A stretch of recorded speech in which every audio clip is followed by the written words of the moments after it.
What's going on, everyone? Welcome to episode 14 of the Fight House Talks podcast. And today we're going to have a very special guest, real great guy, one of my instructors, Mr. Julien Masson. Hope I said that right. Also known as Julien AC, AdrenalineCombatives. Yeah. Today is going to be a little different show. We're not going to be talking about fighting and beating somebody's face in and defending yourself. It's going to be a little bit more in depth, more in theme and lines with the Halloween fall season. So we'll be talking about spirituality, metaphysical, even the paranormal associated with the arts. So get ready to get spooky. I got my pumpkin, and you should be lighting your pumpkin too while we talk about some crazy stuff, not so crazy, and just see where it goes to. We want to do a show like this for a while, not just talking about combatives and knife systems, but just kind of going a little bit more in depth. Mr. Julien is a very spiritual person when it comes to metaphysical yoga, meditation, stuff like that. He believes really strongly in that, and in a way, so do I. So we're going to be talking about all kinds of stuff. Like I said, and maybe there's some ghost stories and there's some paranormal experiences. I want to talk about paranormal. I've been an investigator for over 10 years, investigating haunted locations all throughout the Southwest United States. So we're going to share some stuff like that too. But enough of me yip yapping. Let's get to the man of the hour. Let's go ahead and add him to the stage, Mr. Julien AC. Hey, how's it going? Good, You're backstage cringing. You're like, oh fuck, he's gonna fuck my name up. Wow. Well, you did better than I did last podcast I did a couple of days ago with Tommy Joe Moore, and I completely. I saw that. Yeah, I was like, oh shit. Yeah. Well, good afternoon to you. It's good morning here. It's 8:03, and it's 4:03 in the afternoon here. So I've been wanting to we've had you on. We had an FMA discussion when I was on it before, and I didn't want to come on here again and talk about the same stuff we had talked about before. So I want to talk about some spirituality, some metaphysical, some paranormal. Even we're gonna have that. We're gonna have that in the mix too. Like I said, it's appropriate for the Halloween season. Halloween's 2 weeks? It's getting closed. Mm-hmm. I used to love going Halloween when I going trick and treating when I was a kid. Not even. Mate, even when I was an adolescent, I loved just putting like costumes on and just that's fun, isn't it? Like I would even do it now, like if people were doing it still. But the UK don't really do it that much. Just the kids. Do you know what I mean? I was gonna say, yeah. How big is Halloween over there? Because I haven't really heard any stories. It's big enough for the shops to be filled up with spooky stuff. But. Like I say, it's mainly kids, mainly young kids that are going trick and treating, which is too bad, really, because I was having a lot of fun doing it. I'm sure I'd still have a lot of fun right now doing it. Like, how is it in America? It's like even grown-ups are doing it, yeah? Dude, fucking Halloween is 24/7 for me. Like, come and look at my fucking house. There's all kinds of horror stuff in there and curiosities and bones and human bones. Did you buy like a big loads of sweets and candies for the kids? No, I haven't done it yet. Every year we get a plethora of kids. We get kids from. I'm already getting off fucking work, pulling the fucking driveway, and I got fucking kids already with candy bags. And I'm getting off coming from work. Like, hey, trick or treat. I'm like, hey, it's like 4 o'clock. Are you waiting for them at the window with one of these? Yeah. Oh no! We won't do that here. You can't do that here now. Not in this country. But it's for me, Halloween's 24/7. It's something that's been ingrained to me since I was a young child. Dealing with the topic you said of spirituality and physical stuff, I believe strongly in that. And that's been something ingrained since I was a kid. I used to live in a house that was haunted. House was built in 1899. My parents had moved into it and renovated it, but the spirits were still there in the house. But I've always been into spooky stuff. The off the grid kind of stuff. Horror, some of the occult stuff, metaphysical, spiritual, paranormal. And I think that's kind of resonated with my kids. My kids they like to go stuff like the horror stuff. Yeah. And I know a lot of people are gonna probably come watch the show and think, well, it doesn't have nothing to do with martial arts. But we're gonna get into that. People just relax. We're just kind of breaking the ice there. Eventually, I mean, the paranormal and the ghost is stuff like we can get onto it a little bit. Generally, that doesn't really have much to do with the martial arts. No, but it's Halloween and that's my show, so I want to talk about it. No, listen, no taboo. We can speak about whatever you want, bro. Then eventually, if we speak about spirituality. No, we are. We're gonna talk. We're gonna start off with that.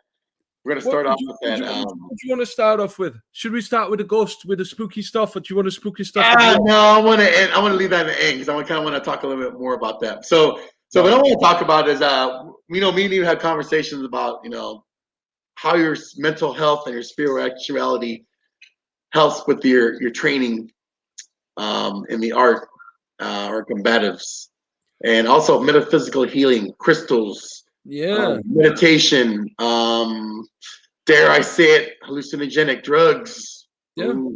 They all kind of go hand in hand with your well-being and mental health and direction and concentration in martial arts. So without me yip-yapping too much, I just want to kind of ask you how spirituality and metaphysical healing or metaphysical itself has helped you with your training. That is a good question, and that is a big question. Like I would have to kind of take you a bit through my story to go on with answering that question. Floor is all yours. I'll just put it that way, that for anyone that has gone through some sort of spiritual awakening, we all have different reasons. We all have different triggers, and generally, one spiritual awakening comes from a lot of suffering. Okay, either suffering or trauma or lack of self-love, lack of self-esteem, lack of self-trust. It all really boils down to self-love. Yeah, and I always say to people, like, first, we gotta ask ourselves the main three questions. Who we are, where we come from, and where we're going. A lot of people don't even ask themselves that question. They spend a whole lifetime without actually asking themselves who they are, really, truly at the core, who we are, and where we come from, and where we're going. So it can be obviously on the physical level where we come from. We all know where we come from, yeah? But on the spiritual level, where do we come from? Like, if you believe in reincarnation, where were we before? Did we incarnate on this planet many times before, or are we maybe coming from somewhere else and incarnating on this planet for the first time? There's a lot of different answers to that, a lot of different people and spiritual beings, because what we are spiritual beings having a physical experience, and not the other way around. And eventually we come to discover that fact that we're not physical beings. We're those spiritual beings trapped inside this meat-coated skeleton, you know what I mean? And so for me, it was really coming from my childhood that was really difficult, because I was diagnosed with ADHD when I was a kid, which I'm pretty sure I still do, and on the mild spectrum of autism. So it was very, very difficult for me to fit in the society and fit in the classroom with all the kids. And it was been quite difficult, because I don't think I was ever meant to fit in. I don't think I was ever meant to be part of this crazy society. And let's face it, this society is crazy. Like, a lot of people don't see it. A lot of people don't see it because that's all they know. All they know is a 9-to-5 job, wake up, go to work, come back, sleep, and that's all they know. But, there's something beyond that. There's so much beyond that. Like, this 3D reality is such a small percentage of what there is, and even what we can see. It's said that we can only see and perceive 3% of the electromagnetic spectrum of light with the naked eye anyway.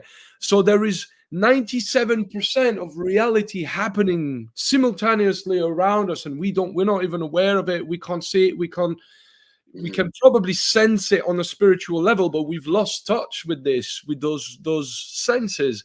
So there is much, much more. And when I was a kid, it was like I already knew that. I had that feeling inside that I always knew that there was something more, and that this wake up early and go to school and be an obedient kid and listen to your teacher, and I could never do with this. It's like I've always had that problem with authority. Not that I'm a bad person that does bad things. Although when I was a kid, when I was an adolescent, I got mixed up with the wrong people for a while, and I kind of went on the other side of the line a good few times, and then eventually I kind of reversed my life. But just put it that way, I already knew when I was a kid. I was like, that's not for me. Going to school, not for me. Listening to that crap that the teachers are peddling. It's like I already knew back then that 80% of what you learn at school is decided for you. It's not real knowledge. It's not real stuff. They're not teaching our kids how to think. They're teaching them what to think.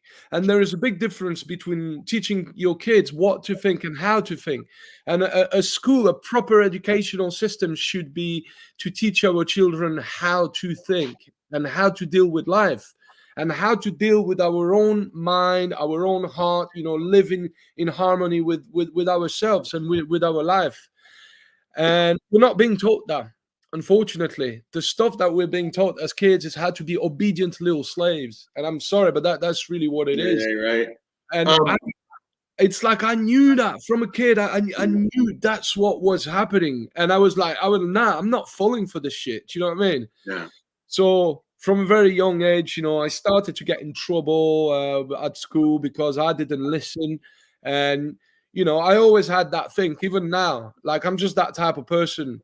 If people raise their voice at me, I just want to slap them. Do you know? I'm like what? How? I will never raise my voice to a person. Do you know what I mean? I will treat people the way that I want to be treated. So somebody start raising their voice at me, and I don't care who they are. They can be the police, they can be teachers, they can be whoever. I never liked it. You know what I mean?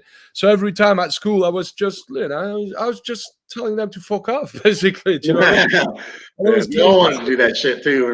I was gonna ask you when going back to, like you said, you always knew like there was it wasn't for you, stuff like that. How was your energy field compared to now to when you were a child? Right. How was that energy field and aura? Did it grow? Did it kind of stay the same, or do you feel that you kind of it evolves? Nothing really stay the same. Nothing is stagnant. Everything is alive. Everything is flowing and moving and vibrating. I think that when I was a kid, I was very, very hyperactive. Very hyperactive. I mean, you couldn't sit me in one place. My legs would be jumping all the time. I'd be looking around. I'd be, it's very difficult for me to focus on one thing until I found martial arts, really. But I was very, very jumpy when I was a kid. I had too much energy. I was loud. I was making a lot of noise. And that was me, and that was a problem everywhere I was going because I was too noisy, too energetic, and it's like I had that energy to channel somewhere, put somewhere, and I didn't know where to put it at first, and a lot of people found that strange, that I was that guy that was always not mixing with the group. I wanted to be part of the group, but I was kind of rejected from the group because of the way that I was behaving. And so how was my energy field? I'd say that I always had a really like a really powerful energy. I've always had that, even though in the later years, I felt like this energy has kind of settled much more. Did you feel that you had to develop it, like when you got older, or just that naturally, kind of like when you started doing the martial arts? Did you feel that you had to work on developing the energy, or just kind of just flow to you naturally? At first, no. I mean, at first, I just needed something to channel my energy, and that was martial arts. Or it wasn't only that. It wasn't only martial arts to channel my energy, although this was like a big part of it. It was mainly martial arts was a way to affirm myself that I'm good at something, because everywhere I was going at school, I was the kid that wasn't learning at school. I was the kid that was talking back to teachers. I was the kid that was drawing instead of learning. And that's another thing. I've always been very good with art. So I've always been in touch with my artistic side. So I used to draw, I used to sculpt, I used to do like pottery and things like that. So I've always been really good with all that stuff. And that's how I was expressing myself. So I needed to find a way to express myself as a kid. Music was another thing that I've always had, like a musical ear. And so martial arts was really the thing that helped me express myself. And also martial art was the thing that helped me gain respect from people. And that's something I was always looking for when I was a kid, because I was lacking that. Because, like I said, I was a bit the idiot of the class. So, that's the image that people had of me. And so when I started to do martial arts and people seen that I was actually quite good at it, that's when I started to really get respect from the people around me. So it was a big thing for me. So first of all, I loved it. I loved it for that reason, that I could honestly express myself and actually be creative with something. And at the same time, I was getting recognition from the people. So that was sacred for me, man. Martial arts was really like parents, like my real parents. Like martial art understood me, and I understood martial art, and that was my thing, and it stayed my thing for all those years. When you have you considered yourself a real, like, religious, spiritual person? And when you first started in the art, did you feel that any kind of spirituality or stuff like that kind of guided you when you first started? That is quite difficult to tell, but I will answer that question. No, I didn't really. It wasn't conscious. Now, there's one thing that people need to remember. We're all spiritual beings, whether we want to accept it or not, is whether we are aware of it or not, whether we aligned with that truth or not. And at that point, when I was a kid, I didn't align with that truth on a conscious level. So no, I didn't view myself as a spiritual child, but I already back then truly believed in some things that most people don't believe in. I used to believe in ghosts. I used to believe in aliens. I used to believe in superpower, and I knew that all that shit was real. I've always known that I've always believed in stuff like that. Eventually, with the time, as as things happened in my life, and that triggered pain and suffering, and sometimes like big catalysts and like moment of epiphany, that helped me realize, whoa, okay, that's what it is. And it was mainly the psychedelics. It was mainly the plant medicine and the psychedelics that really opened my mind and basically shown me what I already knew, but brought it to a conscious level this time. So what I already knew on an unconscious level has been made conscious eventually at some point, but much later in life, when I was 25 years old, which is a very early age to have a spiritual awakening compared to a lot of people that I know. Yeah, that's pretty young. Yeah. Most people get their spiritual awakening not necessarily in this lifetime. Not everybody goes through it, only the people that are ready for that. But generally, those people are going through it around after 40, 45, 50 years old. Do you know what I mean? I went through mine at 25 because it was a necessity.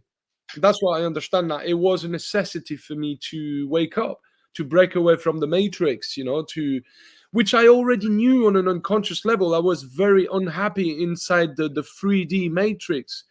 And that's when I realized, this is just the 3D walls of reality, but it's in no way, shape, or form the whole. But lots of times it takes a traumatic event, or you realize you're fucking up. Like I'm going in the wrong direction in my life. Like And I'm not religious. I'm not trying to hear preach the Bible or anything. I'm not religious at all either.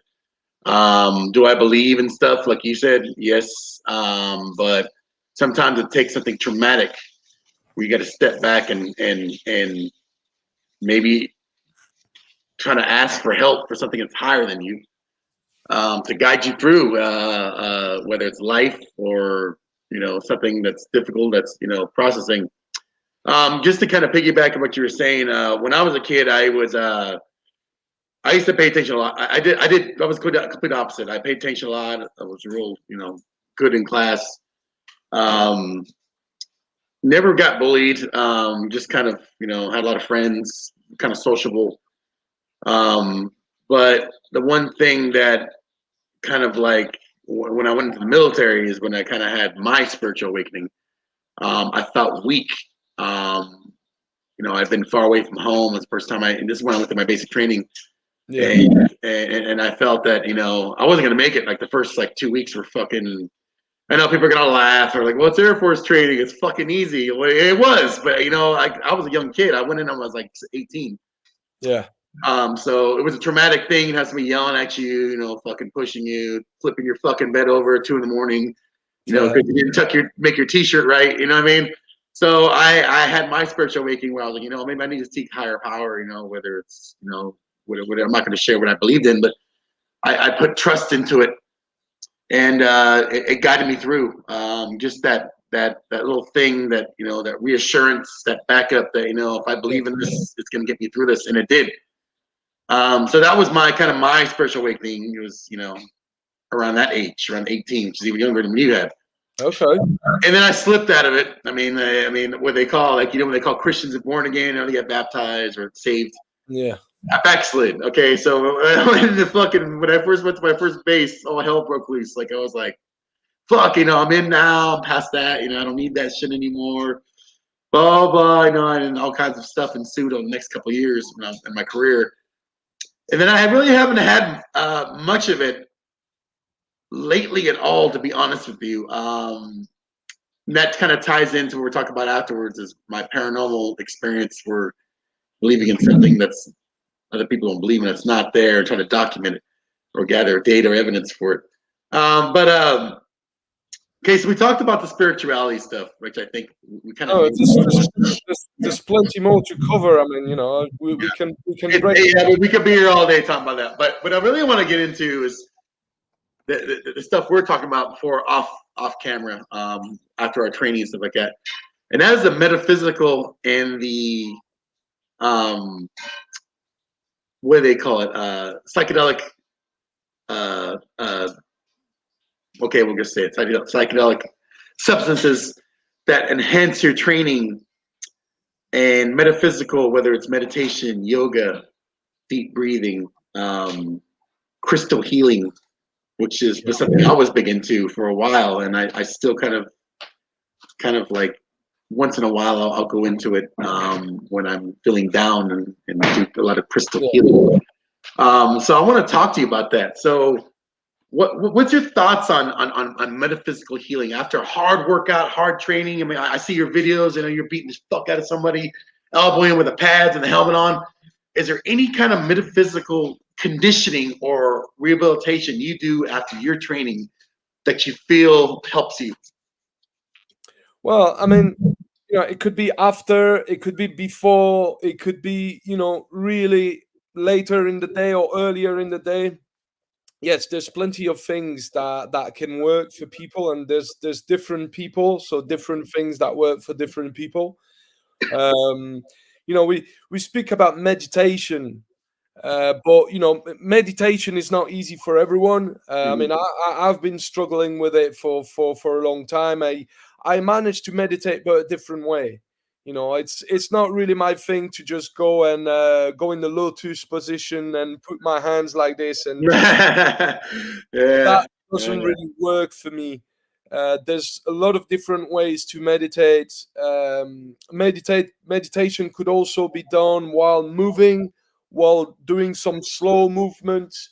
You could even meditate while you shadow box. It's a state. It's a mental state that you put yourself into. It's some sort of trance state where you shift your brain waves so that you become more receptive to everything. Okay. And it's kind of slowing your mind down. So, really, the true essence of spirituality, of meditation, is finding this state of presence where your thoughts are not disturbing you anymore. That we get so many thoughts every day beating the crap out of our brain, out of our mind, and sometimes, very often, when you look into it, these thoughts are destructive thoughts, negative thoughts that are driving us to illness or mental illness. And so it's really what it is finding the way to get inside your body and look within, and getting rid of bypassing the analytical mind so that you can find this safe space inside of yourself where it's nice and quiet, and where you can either visualize whatever you want. Yeah, you can use visualization. That's one thing that I use a lot. I've been using visualization as a kid. Before I even knew what visualization was, I was doing it instinctively as a kid. That's how I trained as well. I was training at the gym, doing my skill set, my techniques and stuff. But what I was doing was closing my eyes, put some nice music, like some Prodigy music. Like, I love the Prodigy, big fan. I used to put some of that music on my bed, and I just to close my eyes and just visualize myself fighting like multiple opponents coming from all sides. Do you know what I mean?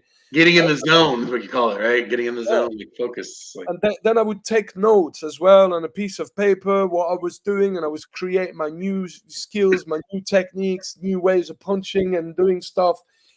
So that's something that I've done since I was a kid, and I continue doing it. But in terms of like metaphysical training, so meditation, like I said, is a big thing. Find your way that you can meditate. Yeah, there's many different ways to meditate, and one or more of those ways will be for you, while the rest might not be for you. And for that, you need to have a look at what everybody else does and try different things. Really, one book that really got me to try and to find different ways to meditate was The Power of Now by Eckhart Tolle, which is an amazing book. I think that, you see, this is the type of book, if that type of book was given to our kids at school to read, the world would be a completely different place. oh yeah, yeah, So you sure. see that sort of thing. But now if we get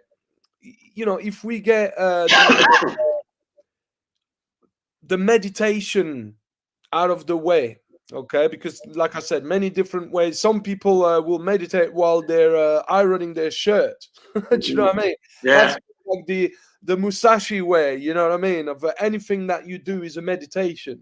So if you start seeing things like that, it gives you a different outlook on meditation.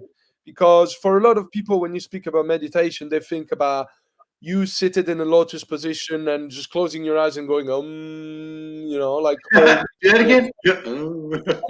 oming. It's just funny. Well, the om is a practice of resonance within you as well, where you tune. It's like a tuning fork. Yeah, You're tuning your body to a certain frequency certain vibration. Yeah.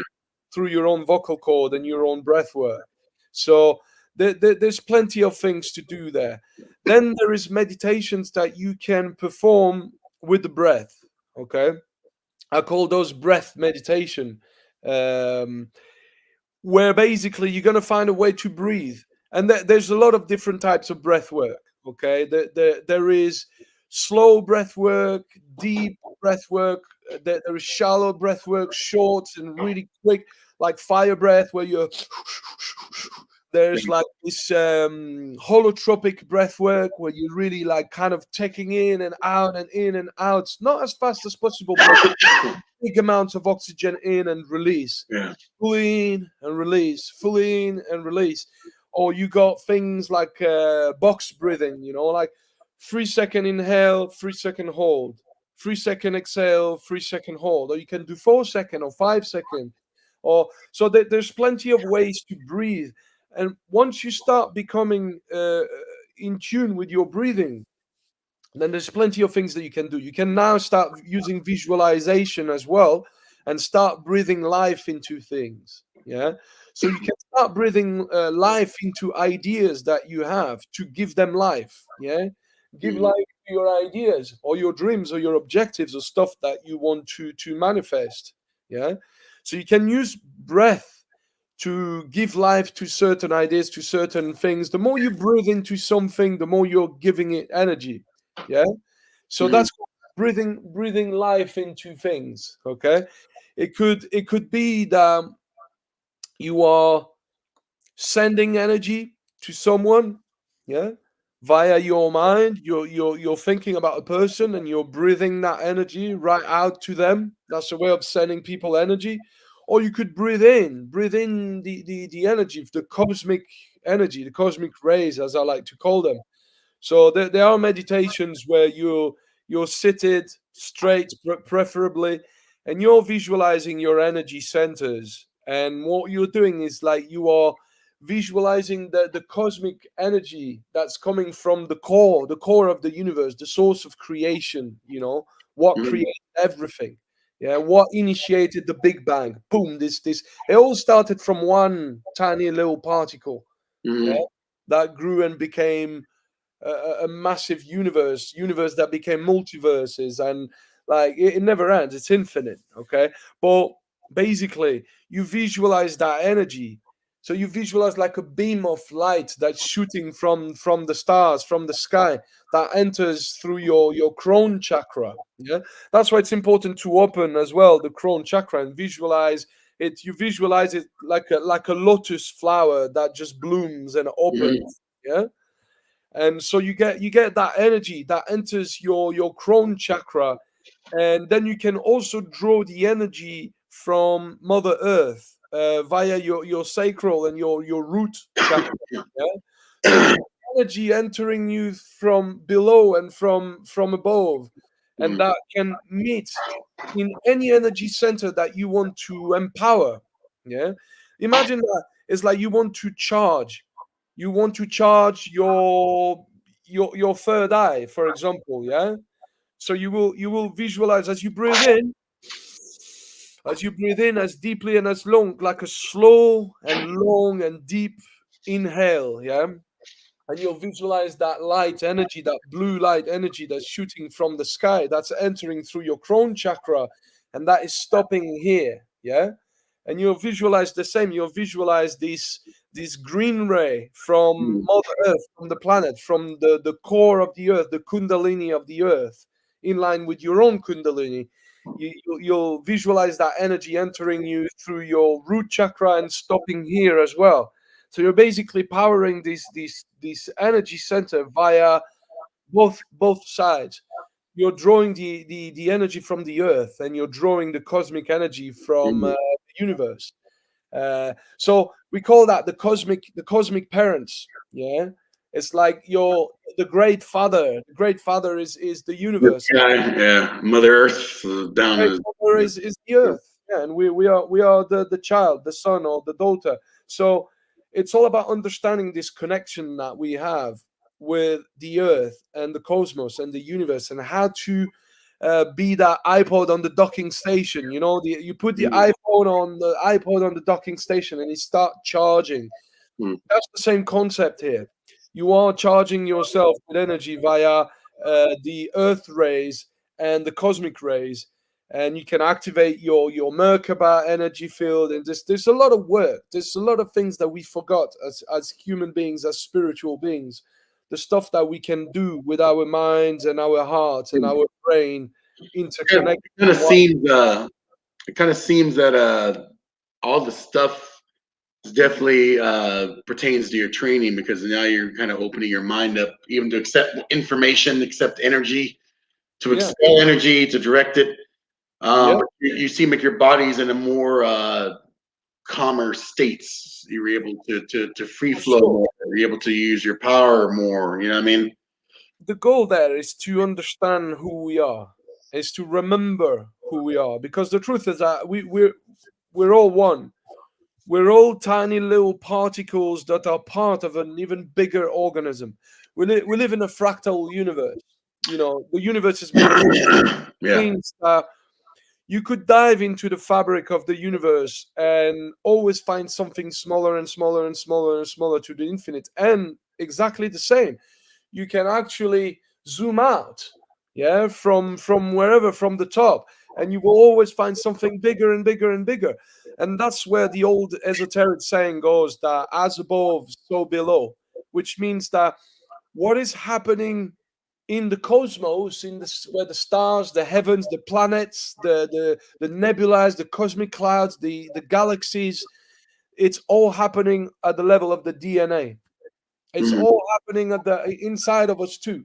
So when you become conscious of that, you realize that we're all one, and we're all the universe experiencing itself through the two reality projectors that we call eyeballs. You know what I mean? And so this is where, when I say we need to remember who we are, this is what I mean. We're unlimited conscious awareness that is experiencing itself, and we're incarnating, life after life after life, in order to learn more lessons. And it's all about learning. Okay, it's all about learning and become more complete, and merging back with the source, with the one, with the source of creation, which is ultimately what we are. But we forgot. We're like an amnesic race of beings. We forgot who we are. Yeah. And so that's really what it is, remembering who you are via all these little things that I spoke about. Breath work, either be it, holotropic breath work, which is a great way as well to connect to yourself. If you have a look at Wim Hof, you have a look at the guy on Facebook, like Certified Health Nut. There's a few really good guys out there that will teach you different types of breath work. And with the good thing with holotropic breath work is that when, let's say you do five sets of 30 reps, of nice deep hollow breath work, like holotropic breath work, like where you go deep, you really try to oxygenize your body and your muscles, and eventually you start buzzing. Your whole being starts buzzing from the oxygen that you're putting in your body. And that's what Wim Hof calls, getting high on your own supply. He's a funny guy, Wim Hof. I like him. I'd love to meet the guy someday. But he says it's getting high on your own supply. And so by breathing, by really hyper oxygenize your body, then you're kind of getting high, and you really are when you do it right. It's like, whoa, even you start getting lightheaded, and your whole body's breathing. Your whole body becomes cold, like, not in a bad way, but it's just, and then you hold your breath, and you can feel that energy. You just filled your body with that energy, and it's a really good feeling. But you need to go past this discomfort stage, because when you're not used to that stuff and you start feeling your body buzzing, that's a bit scary at first, and you're like, oh shit, I don't want to do that no more, what's happening to me? And so, but there is like some sort of boundary, and once you go past that boundary, then you're really ripping all the benefits of breath work, and kind of filling your body with that energy. So that works really well with cold water therapy, and a lot of people are doing that now. It's all over the internet. It's really Wim Hof that kind of launched that thing. I'm sure people were doing it before, but Wim Hof is the guy that became popular for that. And so now everybody's doing it. All the fighters, all the MMA guys, the Thai boxing, the boxers, high-level guys, they're all doing ice bath and things like that. Yeah, it's coming right down. Before we go on, I want a couple of people to leave some comments. Mr. Jaime Aguilar says, good morning. Guru Tom, I guess he's in the Philippines. He said, hey, hello from the Philippines. Richard Pac-Man, hello from Kansas, always another loyal viewer. So we talked about that, like the meditation, stuff like that. Let's get into the juicy stuff. So psychedelic substances. Okay. I found in my own personal journey that your mind does get opened up. I felt that by doing, even the crystal stuff, which I don't, do a whole lot anymore. I don't know if you do that, but I felt. Can you see my window? Can you see my window sill? Oh yeah, okay. I see it. Yeah. I got a massive collection of crystals, man. Okay, we're definitely on the same page with crystals. So after a long day's training, your crystal healing. But the psychedelic substances seems to be something that I have found to improve my training over the last couple of years, because I feel, and I know, that they're considered by people, by stoners or whatever, just, oh yeah, I'm on trip, whatever. But I felt that, by doing microdosing or some kind of substances like that, it's enhanced my training as far as I'm open and more receptive. Yeah. And even more creative to what the material I take in. The material you've given me, the material other instructors have given me, I've played with it, I've done it, and I've found, like, at first when I see it and I absorb it, I understand why and what it's used for, right? Yeah. When I do that, I feel I go more into a deeper enhancement. Okay, now I have a deeper meaning why he showed me dropping that body weight, why he showed me to go at this angle, like, it's like, and I kind of see myself like in a second person kind of doing it. It's everybody's experiences are different, and I'm not saying mine are the same as everybody else's, but I see it different thing, Yeah. What you just said basically is something that's very truth, and what psychedelic substances give you, and I'm not talking about the chemical stuff, I'm more talking about the plant medicine, about the natural organic stuff that Mother Earth grows. You know what I mean? If she grows it, she knows what she's doing. She's growing it for our consumption, as long as we do it right. What those plant medicine do for us is that they give us self-reflection. They give us personal awareness and the ability to look at yourself from within. So you see how the eyes are on the outside of our body, which means that all we can see with those eyes, these two eyes, is the outside world. Okay, the 3D reality that you can smell. Okay, but now there is an eye that we have inside here that we call the third eye. Okay, and that eye is facing inward. That eye is not facing outward, otherwise we would see it. Otherwise we would have a third eye here looking out. But no, it's inside. And this is the eye that you use to observe yourself, observe your thoughts and behaviors and emotions and feelings. Okay, this is what I call the self-reflecting eye. Okay, is the eye that can just look at yourself and go, okay, this is what I'm thinking. This is what I'm feeling now. All right, this is what my emotions are now. Do you know what I mean? And by doing that, it kind of shows you that you can dissociate yourself from who you think you are and who most people think they are. And most people think that what we are is the mind. Do you remember who was it that said, "I think, therefore I am"? Was it Voltaire, the French guy, or no, René Descartes? René Descartes. French. I don't know. I'm not going to pretend to say that I know. It's like a philosopher from the old ages said, "I think, therefore I am." Yeah. And that is very wrong because that means that you're associating with your mind.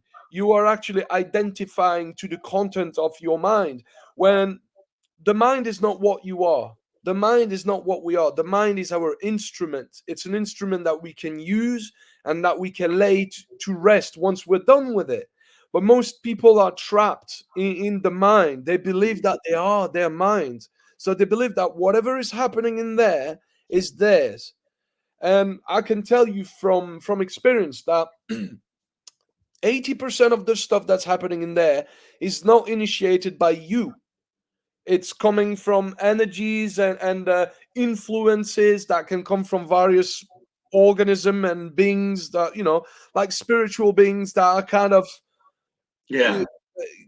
that's influencing your thoughts with certain energies. Okay. When you start becoming self-aware more, you start to see the difference between you hearing voices in your head, hearing some thoughts that are coming from somewhere, and when you actually choose to initiate a thought. These are two very different things, man. And a lot of people don't see the difference between that. They think that everything that is happening here is theirs. It's not. And, I don't think that thoughts are happening inside the head. I don't think that consciousness is happening inside our head. Anyway, we perceive it, but it's everywhere. It's a field of consciousness. It's what we call the Akasha, the Akashic records, It's a field of consciousness where everyone's thoughts is stored. It's like a hard drive, It's like a spiritual universal hard drive with infinite space on it. And that's why ideas can be influenced by energies, depending where you are and the people that you're with. Your thoughts are going to be influenced by other people's energy too. So when you think about this, the psychedelic phenomenon, what those substances are doing for us is that they allow us to realize that, so if I am observing myself thinking, then who is aware that I'm thinking? You get what I'm saying? And that's because you're like, that question forces you to dissociate with your mind, dissociate with what you think you are. So it's like, if I am thinking and I'm aware that I'm thinking, then who is aware that I'm thinking? Who is thinking and who is aware? There's two beings there. There's two separate entities. And that's what it is. That's when you realize that we are dual beings. We have an ego and we have a higher self, or you could call it the lower self and the higher self, and we're the middle self. But that, because we live in a fractal reality, in a fractal universe, we are basically our higher self's ego, and we are our ego's higher self. Does that make sense? Yeah. Our ego is the higher self of its ego, and so on and so on and so on. And it goes all the way up and all the way down. And so it's all about climbing that ladder. We call that the Jacob's ladder, the ladder of consciousness, raising your consciousness via transcendental magic, meditation, breath work, and ultimately what we call the great work of alchemy, which is a very, very, very alchemy subject. Yeah. Yes, I love alchemy. It's a very lost art. Nobody does it anymore. But going back to, like I said, to the psychedelics. Yes, psychedelics. I think, and it's not everybody's cup of tea. It's like when you smoke a joint. It's not for everyone. It's not for everybody. Marijuana's not for everybody. Cannabis, THC, whatever you take, vaping, vape pens, honey oil, whatever. But I was hearing from experiences, because me being a veteran, a lot of veterans taking psychedelic substances due to trauma-based incidents for healing. It's really doing a lot of help for a lot of combat veterans who have post-PTSD or post-traumatic. That's not the reason why I was doing it. Wasn't doing it to escape. And I know people are going to watch this and say, well, he was doing it to escape reality. He's he must have problems in his life.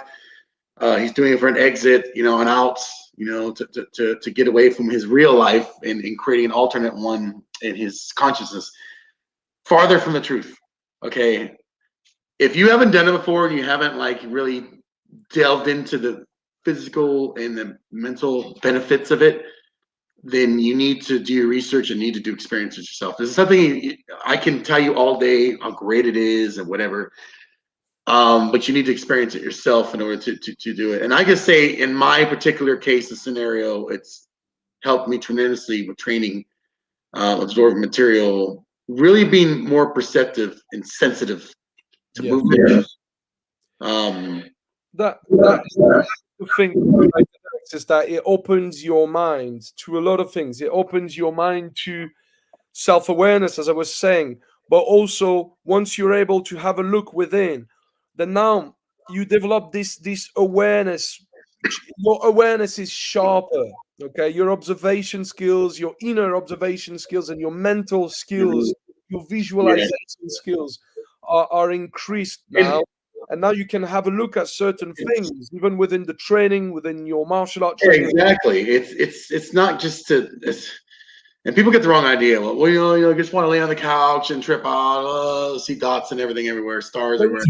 There is a good way to consume psychedelics, and then there is a wrong way to consume. Yes. There's a good way when you smoke weed. If you want to get fucked up and just like, I got a party at a barbecue, get fucked up, it never gets done over. And then there's other ways people use it to open creativity. So I tell you what, I don't smoke weed anymore. I have done in the past for quite a while actually, but I've kind of left that because it's not really doing anything for me anymore. Anyway. It's not for everybody. Everybody's experiences are different. Everyone is different. I know some people that function really, really well with it, and that's fair play. What I'm gonna say is that really what changed my life very, very, very fundamentally was psychedelics, more like like real. More, I mean, the first stuff really that I did was not really natural. It was like a, how do you call that, synthetic compound. Man-made. It was MDMA, and MDMA changed my life, bro. Like, I mean, I've had a full-on angelic experience on MDMA. You gotta tell me, man. It's just lethal. Changed my life, man. And then when I met a woman, a very wise woman called Abigail, that I was with for a good 5 years. That's like a psychotherapist. She's into holistic healing and a lot of really interesting stuff. And she got me into the plant medicine now. So that's when I went to drink ayahuasca. That's when I went to work with San Pedro cactus and the mushrooms and that. The work that I have done with this was amazing. I mean, I have done such a in-depth spiritual work with those substances. And I mean, this is not something, like you said, that I done with friends just to giggle and stuff, because this to me is the wrong way to do it. Far more in depth. Yeah. It's nice sometimes to go camping with friends and have pop a few shrooms and have a nice conversation. This is nice too. But really, when I'm talking about plant medicine, I'm talking about doing it in a very strict settings, and by that, boundaries. It should be done in a ceremonial way. It should be done in a ritualistic way with somebody that's holding the space. So generally, you need a shaman. You need someone that has got shamanic training. Somebody that knows how to open the space, how to clean the space, and how to keep the space clean, and how to provide this healing energy within the healing circle and the healing space. Generally with music, with incense, with sage, with a lot of different stuff, or with the fire as well. You can make a fire, use the fire as well to get rid of what you don't need anymore in your life. So the thing is, for example, when you drink ayahuasca, I remember the first time I drank ayahuasca. I've never done it, so I've listened to your experiences. I think that's something that everyone should do at least once in their lifetime, and they would really reap a lot of benefit from it. I know that it changed my life in good, and I know a lot of people that changed their life in good after drinking ayahuasca. What ayahuasca did for me, I remember. I did it 2 nights in a row. I went in the countryside with the shaman, and there was maybe like 6 or 7 of us, a group of people, all no judgment, all nice people that just have things to deal with, and we're all here to help each other.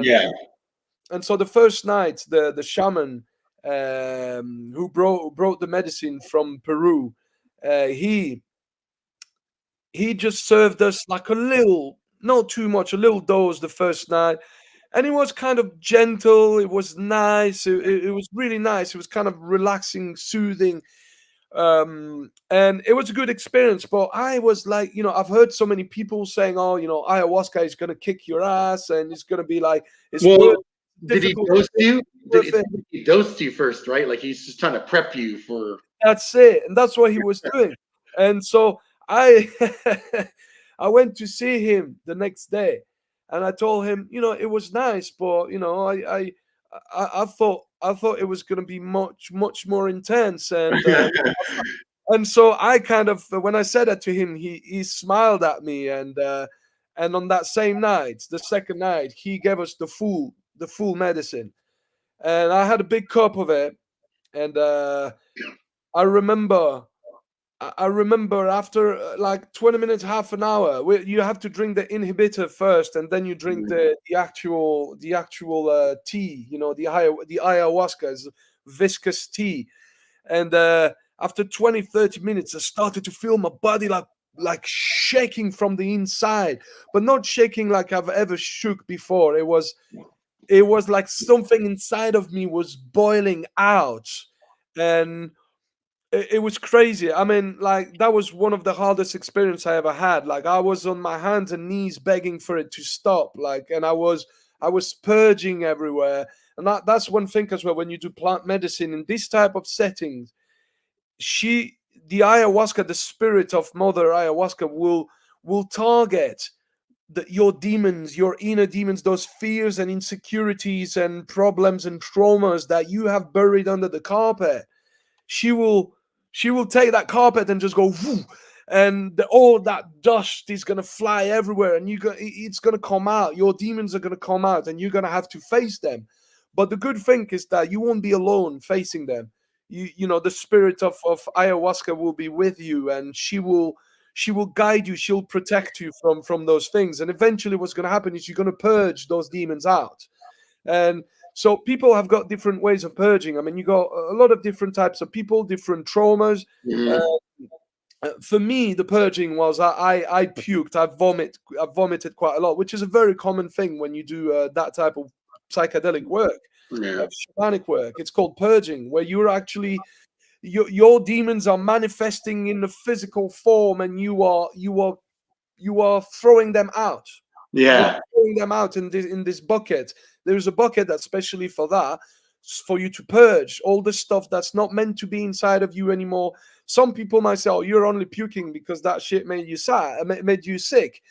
Well, that's one way of seeing it, but really, that stuff has boiled all the bad energy out of you, and it's exiting you through your pores, through your nose, through your eyes. If you're crying, because a lot of people are crying as well. yeah. Some people are laughing hysterically. Some people are crying. I've seen the videos. They're fucking crazy. Some people need to blow their nose because Some people have to sit on the bug. Like, everyone is different, okay?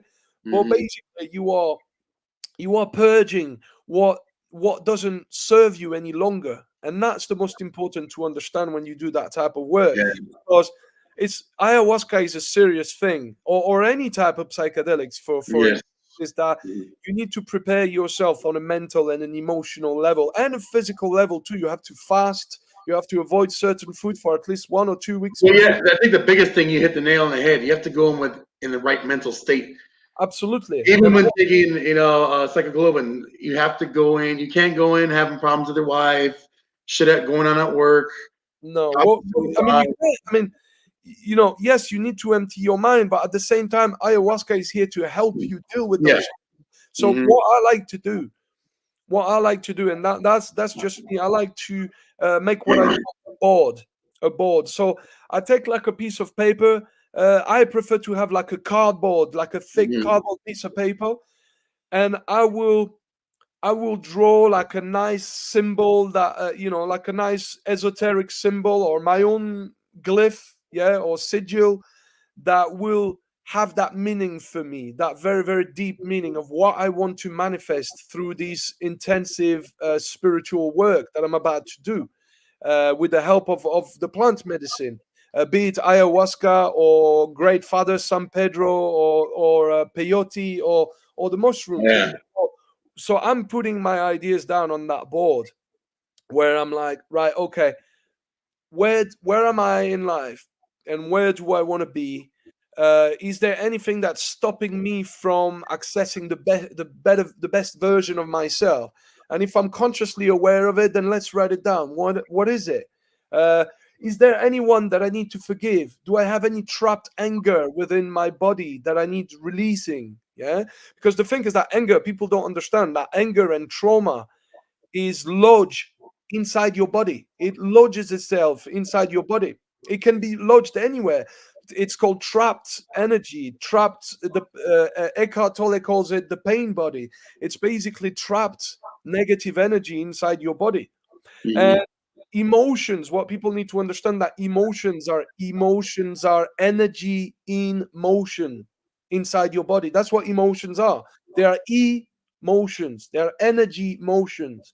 So basically what it is that when you become aware of that, oh, that person wronged me when I was a kid and I really need to let it go. I need to forgive that person, not because that person deserves forgiveness, but because I deserve to move on. I deserve to be happy. I deserve to let go of that anger that's preventing me from moving forward and from being the fullest version of myself. So this is what I write on that board. All the stuff that I know that I need to work on, becoming more in touch with my heart, listening to my heart, living in my heart rather than living in my head, reconnecting my heart and brain together in a way that is coherent, uh, making the right decisions, getting rid of the people that are not serving me anymore. And by that, I mean, not in an egotistical way, but like some people are just using us. Some people, we don't realize that some people are not really our friends. And Yes. we kind of need We know that too well. to cut those people out, because otherwise there is some energy vampirism going on in there, and people are not aware of that. Very often it's one person we're feeding each other's insecurity, via false energy. That's what I call it. So, let's say you have a trauma, and let's say you're a veteran and you got a trauma, PTSD from the war, and your best friend was with you in Nam, and he's sharing the same PTSD, and now you're trauma bonding. You are trauma bonding between friends. You are actually not healing your trauma.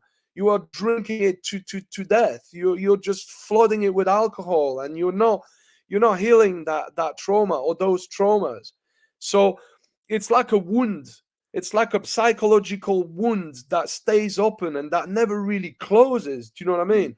And plant medicine, if done right, will allow you to have a look at that wound from many, many different angles, so that you can start healing those wounds, those psychological wounds, those emotional wounds, those physical wounds, or sexual wounds, or mental wounds, or do you know what I mean?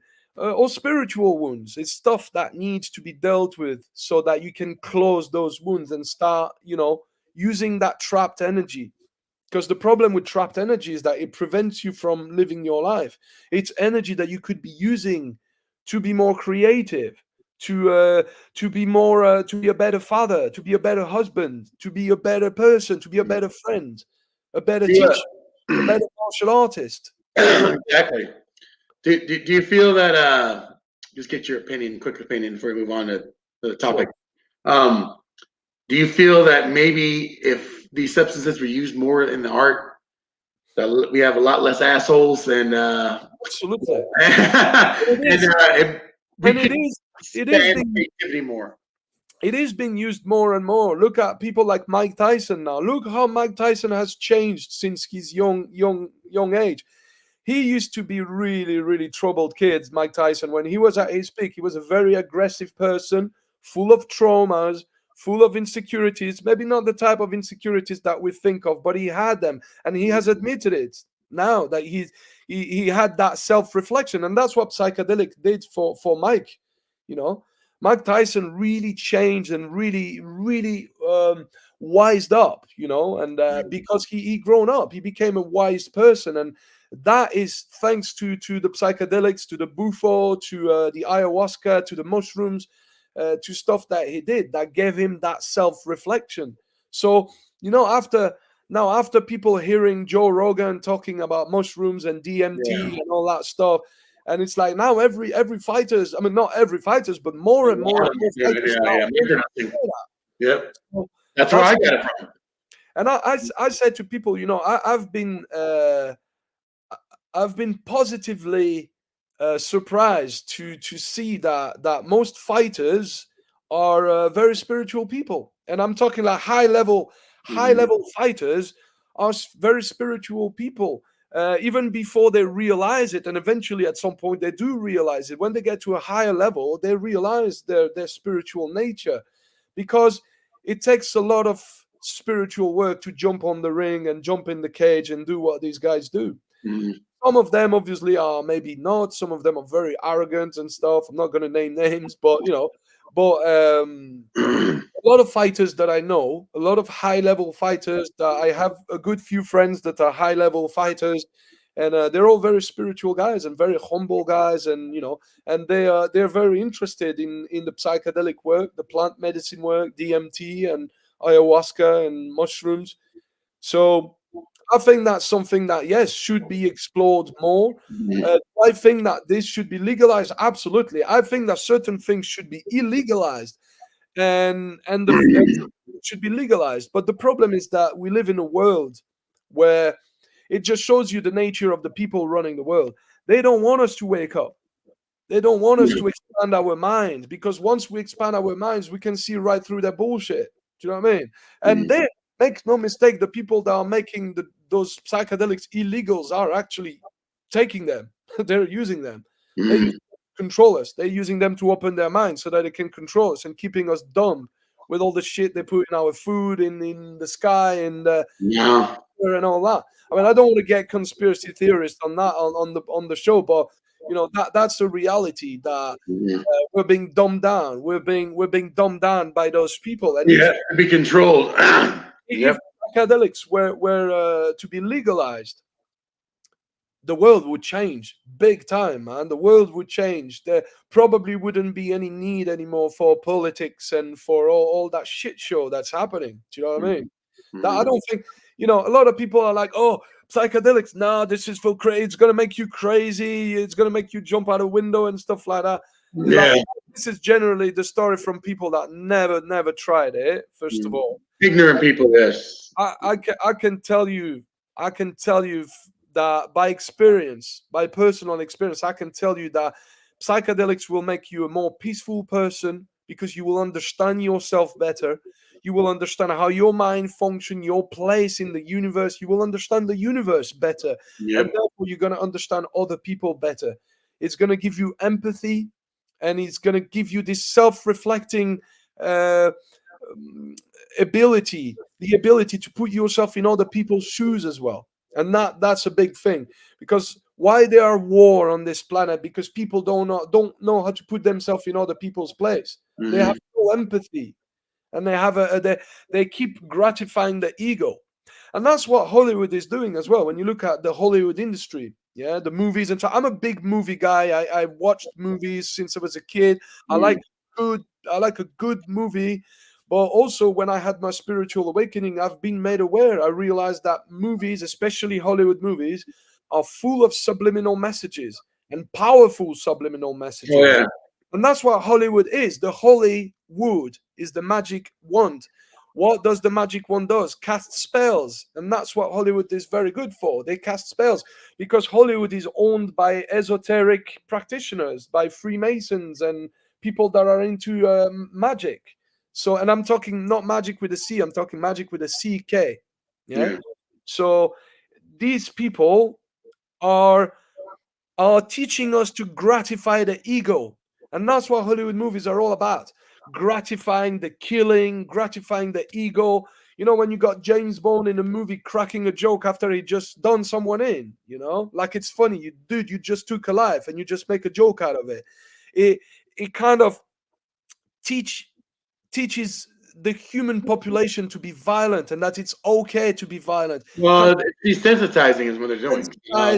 To violence from a young age. Look at your kids. You go to a shop in Walmart, you can buy them toys, like pistol toys, rifle toys, and and before you know it, you just put it in their head that it's normal. It's I know. when I you go got to video kids. games, look at the I got first kids. person shooters. Like I grew up with Doom, Duke Nukem, Quake, Half-Life, Counter-Strike.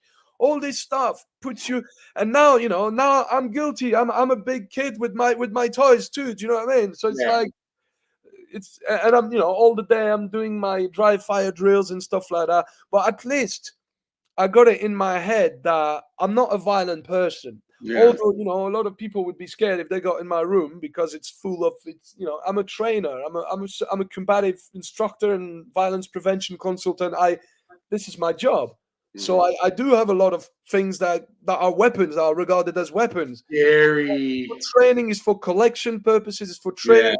And I understand the yin and yang. I understand the perfect equilibrium, which is something I'm going to speak about in a bit. The perfect equilibrium between light and darkness, between violence and peace, and that's the whole point about martial arts. And we can't overlook that subject if we speak about spirituality leading to the martial arts, and martial arts leading to spirituality, is that it's all about finding peace through training to be extremely violent, so it's finding the yin within the yang and the yang within the yin. And by that, I'm talking about the little black dot or the little white dot in the black or the white. Yeah. Meaning that there is good in bad and there is bad in good. It all depends on your perception level and how you perceive things, your level of interpretation and perception. So you can be a really, really peaceful guy, like I believe that I am. Yeah. Have your room full of weapons. You know what I mean? I got fucking things everywhere. Like that's just me. But at the same time, you look around and I got crystals here. I got a Buddha here. I got Buddhas over there, and singing bowls and crystals and incense. And so it's a balance. It's an equilibrium. It's finding the perfect equilibrium between the two energies. And really, when we speak about spirituality, it's really understanding that there is two main energies out there, and those energies are what we call plus and minus. Okay, so the plus is what we call the positive energy, and the minus is what we call the negative energy. And so what would you equate this to? Is that positive energy is unconditional love, compassion, respect, goodness, and negative energy is fear, deception, hate, lies, manipulation, darkness, so that's really what it is. And so when you realize that one energy is the truth and the other energy is just a lie, although we made it true because we're using it. So it's like love is the truth, is the light, is the freedom, is the infinity of the universe, while fear is the darkness, it's the death and slavery and pain, and this is finite. Do you know what I mean? So this is where we need to shift our level of perspective and understand where those unconditional love comes from. It comes from the universal heart. It comes from the core or the source of creation. And when you don't differentiate yourself from God, if you want to call it, I'm not religious, by the way, not at all. I'm spiritual, but I'm not religious. I like to make my own way of praying, my own way of believing in God or believing in the universe. And I believe that God is within us. It's inside the heart. It's inside every single one of us. At the center of each particle, there is a God, what we call the God particle. This is the source of everything, the source of creation. And this is where unconditional love comes from. This is where positive energy comes from. And now you ask yourself, where does fear, if love comes from the heart, from the universal heart, then where does fear come from? And how was fear created? I believe that at first there was only love, because love created everything. And fear was born through a thought. Fear was born at the level of the mind. Okay, so basically fear is coming from our perception of the unknown and our fear of death. Because one day one being asked itself, I am, I am that I am. Mhm. And what if I wasn't? And then it started thinking, what if I wasn't? What does that mean? What if I wasn't? How can I conceive not being? And that's where the picture of death came in, and the picture of darkness and death and emptiness and void of emptiness, and everything is empty and there's nothing left. And that just created a vortex that just sucked everything in. And that's where the eight started. That's where the infinite quantum possibilities were created. This is where the positive and the negative started to find this equilibrium. Yeah. Mhm.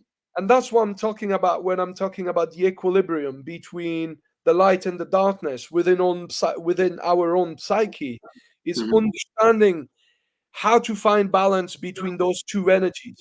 Yeah. In order to find a balance, that's like when you stand on a skateboard, man. You're gonna be falling many times at first. You're gonna shift your weight from your Yeah. Exactly. right foot to your left foot, and then you're gonna go, whoa. You're gonna be like on the sheep. I got an analogy.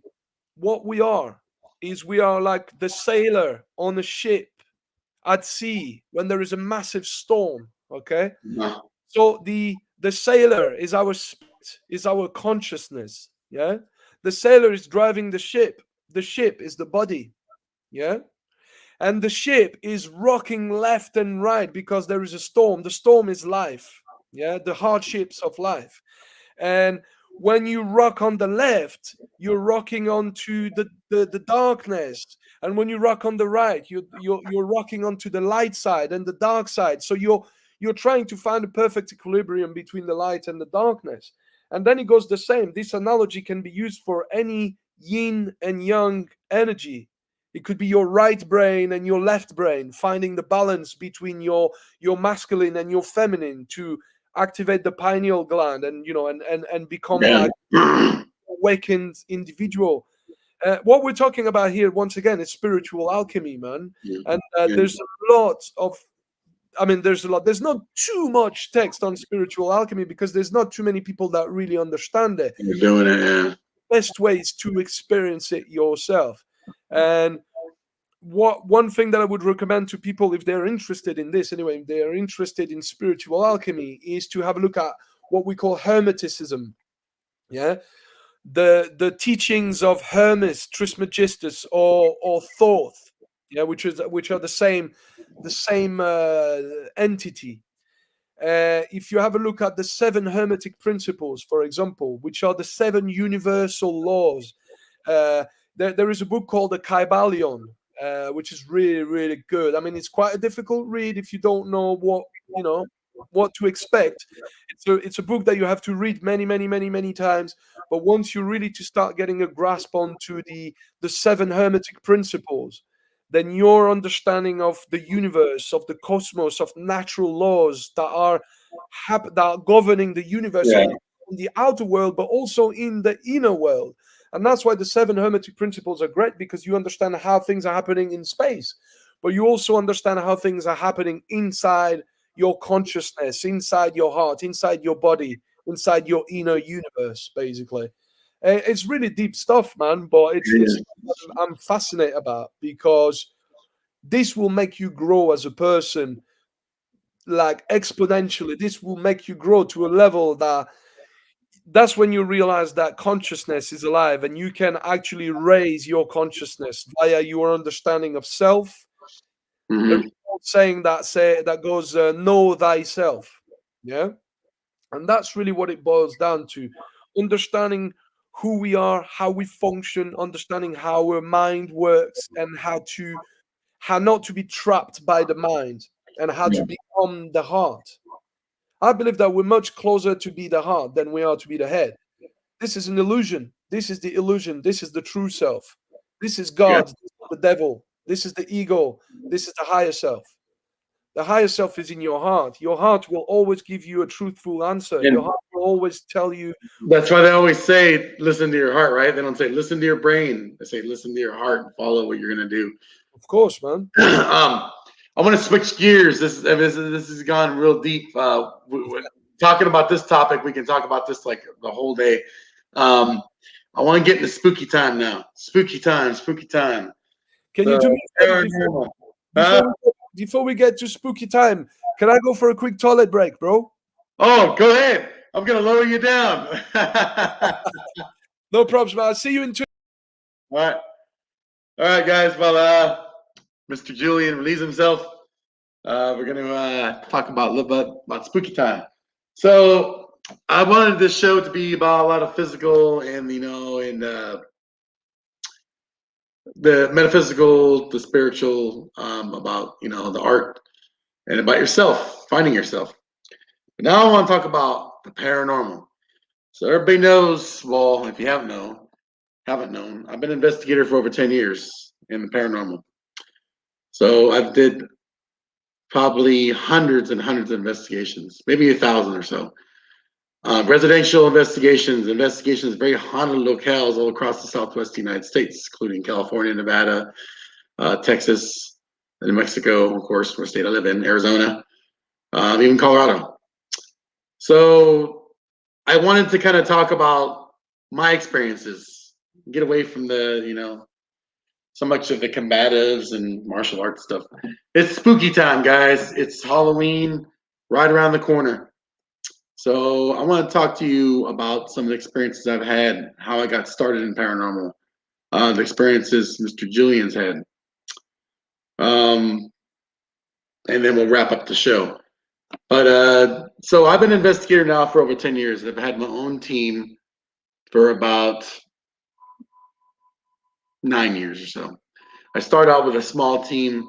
There was about 5 or 6 of us, and then I kind of progressed, kind of broke away from them, and started to make my own team. Started buying my own equipment, EMF meters, spirit boxes, thermal cameras, infrared cameras, full spectrum cameras, grid cameras, just all kinds of different kinds of equipment to document if there's an afterlife. Is there something beyond what we are here on this spectral plane, on this plane of existence? Is there something beyond that? I can wholeheartedly tell you, in my own personal opinion, through my experiences in the last 10 or plus years, I believe there is life after death. We go on beyond what we have here in this existence. And Mr. Julien is back, so I'm going to bring him back up. Oh yeah, he's back in. I just would kind of give a brief rundown. This is totally nothing to do with martial arts. I know people are going to be like, "Well, hey, I thought we were talking about combatives and knife stuff." No, we're talking about something different. Today, Halloween's right around the corner. So I was telling people I've been investigating for over 10 years. And throughout my investigations, which probably equal close to maybe hundreds, maybe 1,000 or so, residential haunted locations, I can wholeheartedly tell you, in my own personal opinion, based on my experiences, my opinion, that there is life after death. Oh, yeah. We exist in some sort of plane that is not ours, and we are not. To say we are caught between both places is kind of maybe stretching a little bit. I believe that the experience that I've had through my investigations and my collection of evidence and EVPs, I wish I could have loaded them on here, but I don't know how to do it. I believe that those are memories, or just I really don't know what to believe. But I know there is something, because some of the stuff I've had and experienced and documented with physical evidence via media recordings, video recordings, audio recordings. Yeah. That there is another plane of existence that is not. There is more than just one, man. Yeah, I don't believe you just die and you go in the ground, or you're burned up, or you're cremated, and that's it. In Kabbalah, which is like the Jewish mysticism branch of Judaism, they speak about the different planes of existence. That you have the spiritual plane, where life is. This is where the real life resides. Okay, the spiritual life. So you got the spiritual plane. Then below the spiritual plane, you have the mental plane. okay, which is the plane of the mind, the mental realm, if you will. And then you have the emotional plane, the emotional realm, okay.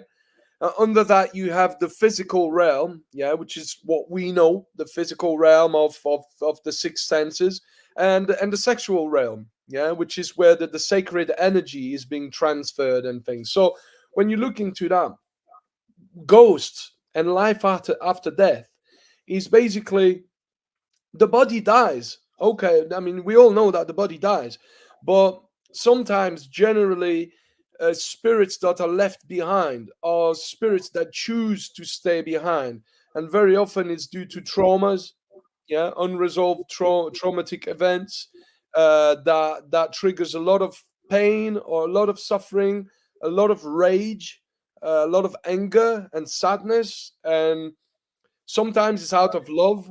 Sometimes spirits choose to stay on this planet to wait for the loved ones because they're in love and they don't want to let go. Yeah. Uh, Sometimes it's got to do with rage. Somebody done something terribly wrong and they've not been caught and they've not been punished for what they did, and out of rage the spirit doesn't want to move on and want to stay. So generally it's living on, it's not living on the physical and sexual level anymore, because these are physical levels, but it's still living on the spiritual, mental and emotional level. And And, that's what a poltergeist or a ghost is. It's a spirit that uh, didn't want to move on. well, a poltergeist is a spirit which causes a lot of mischievous activity through the electromagnetic fields, and they are. So you are partially right about that. I want to go into what you talked about, rage, and Okay. I want to talk about two cases, and obviously due to what do they call it, the disclosure, I can't reveal the names, or I can reveal location, but not the names of the people.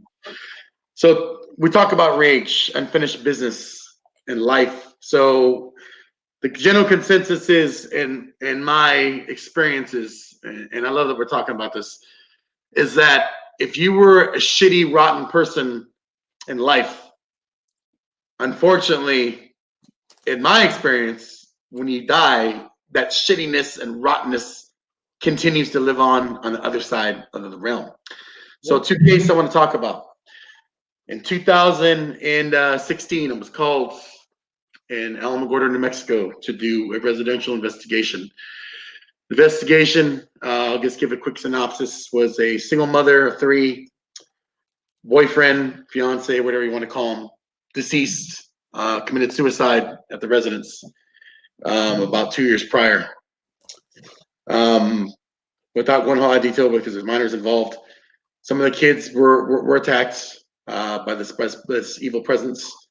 Due to my due diligence, when I took this case, I had to dig into a lot of background with law enforcement to see. Before you go into any case, you can't just take what a person says at full face and value. You have to do your research. You have to research the property. You have to research criminal records, court records. So obviously, when there's children involved and abuse is involved, I had to reach out to local law enforcement.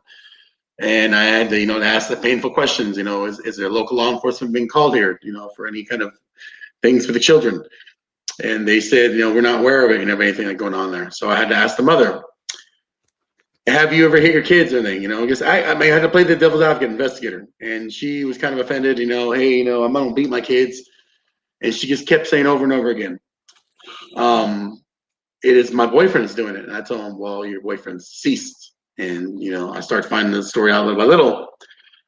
The boyfriend that committed suicide there. Well, the boyfriend there was a very abusive person to her children and to herself. And he was a self-harmer as well.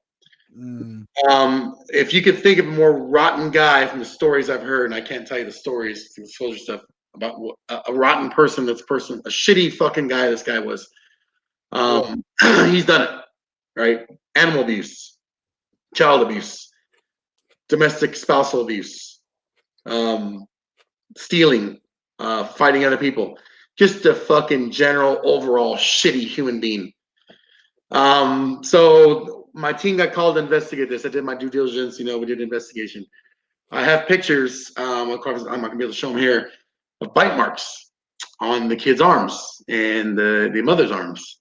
And the bite marks, after being measured 13 inches from top mandible to lower mandible, which is impossible. There's no way a human mouth is going to open up unless you're a python or a snake to 13 inches. So I started investigating more, and I had a doctor, it was a friend, and I took these pictures to him, and I told him, is it possible that maybe these are two separate bite marks, top and bottom, lower jaw, top jaw? And he told me it's physically impossible. He's like, because the way symmetrical of the jaw or the teeth marks line up, it's one bite. And I told him, but doctors, this is impossible because nobody's mouth can open up 13 inches. And that's what we're measured at 13 inches from the lower, the top incisor to the bottom incisor. And he's like, I don't know what to tell you. This is my professional opinion, And so anyway, I go back and I said, okay, I'm willing to take your case. We're willing to do this investigation. We're willing to cleanse this house if need be. We might have to get the church involved. So we do our investigation or walkthrough, which is basically take our basic parameters, our basic readings. So what we do when we do a walkthrough, for people that are watching, is when we do a walkthrough, we basically go through and do a full case file, and we do a reports for what's going on in the house. We take our baseline readings. So we'll go around the house. I'll take my EMF readings. I'll maybe take some audio recordings, ask a couple of questions to see if I get responses. And then, I kind of could take these baseline readings as my baseline to when I go to my actual investigation and compare what the situation is between the two readings. So when I went there, I don't want to drag this on too long, but we're going next story. So when I get there, we go in the house. And I go immediately, I'm drawn, like you said, you have the intuition. I have that energy field. I'm drawn to the closet in the back bedroom. And this is a small trailer house, mobile home, what we call it. Yeah. And, I keep going. I'm looking in there and I'm like, why do I want to keep going to this closet? And I said, can I ask you what's in that closet? And she's like, yeah, his work boots and his jacket. And all of his clothes are still in there. His knife that he used to carry, where he stabbed some guy back in 2003, right? He stabbed some dude with his knife. It's a buck knife. It's in there. So I was like, he still had that. He stabbed somebody with a blade, and he still had that blade. The police took it, or? Well, we're not going to go too much in there, but apparently he was never caught. But anyway, I go in there, and I just feel nauseous. I feel sick. I feel like vomiting. I get a headache. I feel like the room's spinning around. So I got to leave out of that room. I was like, I got to get out of here. So when I'm walking back to the bathroom, I see in the corner of my eye, I see a shadow. And I told her, do you have any cats or dogs? She's like, no, I don't have any animals here. My landlord doesn't allow me to have any animals. I'm like, I just saw something pass by in the grounds. She's like, oh, yeah, we see that all the time. And she told me, just sit down and wait a while. You'll see some stuff happen in the kitchen. And I'm like, oh, shit. Okay. So I have two of my other team members are females. And they go back there and they're saying they're feeling nauseous, they feel sick. So she's like, just go ahead. You want something to drink or something? I was like, yeah, I need to get some water. I told her, I feel like passing out. So I get some water, and I'm sitting on the couch, and I said, can I ask you what his name was? Because I need to ask questions, Mm-hmm. And I say, well, his name is, it's Manuel. I'm like, okay. And I was like, okay, so his name is Manuel. And as soon as I say that, the floor, because I don't know if you know about, they don't have mobile homes in England, do they? Yeah. Like gypsies. Well, they're raised up like underneath. There's a crawl space. So I'm sitting there, and I say his name. I was like, "You mean Manuel?" And I hear a boom, boom, boom, and I'm like, "What the fuck?" So I was like, "Manuel, are you here?" And I heard boom, boom, boom, and I'm like, "What the fuck?" So I told my team member, I was like, "Go outside." Because there's kids there. I told, go outside, make sure there's no kids underneath the fucking mobile home, and they're being stupid, hitting a fucking pole or something in there. And she's like, okay. So she goes out there. She's like, there's nobody out there. This is us. And it's getting evening time, so it's about maybe 6:30ish or so. It's starting to get dark a little bit. So I go there, and I was like, wow. I was like, it seems like every time I say his name, Manuel, I was like, he doesn't want me to say his name. So when I'm sitting there, I shit you not, a dish falls off the counter and breaks. So I'm like, holy fuck, we got something really bad here. I told, okay, this is enough for today. You know, I don't want to, you know, whatever. So we go home, we break up, we all agree as a team. We're coming back tomorrow night around 8 o'clock. We're going to set up cameras. We're going to set up equipment. We're going to do an overnight investigation. We're going to stay here till 6 in the morning. So we're going to stay there all night. Lock ourselves in. We ask the mother and the kids to leave. We're going to lock ourselves in this mobile home all night. Just us. Turn all the lights off. Complete darkness. Just gonna be in there. So I go home and go to bed. Whatever. 1:30, 2 o'clock, or 2:30 in the morning, I get a phone call, a text, and the mother's calling me. She's screaming, and she's like, "Oh my God!" She's like, "I don't know what you did in here." She's like, "But all of our shelves are open, and all of our dishes and things are broken." And I'm like, "Our refrigerator's open, all of our food's thrown out," and I'm like, "What the fuck?" So she calls me. She's on video and she's filming it. And she's like, "Look at all this stuff that's in here." And now, of course, I'm kind of like, "Well, you didn't do that, did you? Why would I throw all my stuff out? You know, why do I break all my? I'm a poor single mother. I don't got no money. You know, why would I break all my dishes?" So she's like, "Can you guys come tonight?" And I told her, "Yeah, I think we need to come tonight." So I call everybody up. But now it's 3 in the morning, and I have some real troopers on my team, and they're down like a motherfucker. They're like, "Oh man, I'm sleeping. Let me wash up, wash my face. I'll be down there. Let me get my jacket. We'll be down there." So I was like, "I need you guys now. We need to do this now." So we go there, and man, that was probably one of the most harrowing investigations I've had, because not only were we there, I had team members that were scratching back of their head, back of their neck. One of the women got a scratch so deep, and she had bleeding right on her arm. We had to put a Band-Aid on it. I felt nauseous. I had to get out of there. At that point, we were there for 3 hours. I have pictures, which if you believe are on my sites, I was allowed to post them, of shadows, a couple of dishes falling off. And the guy that was there, he was there, and he did not fucking want us there at all. He made it apparently clear he did not want us there. There was growling in the closet where his stuff was at. I have that documented on EVP.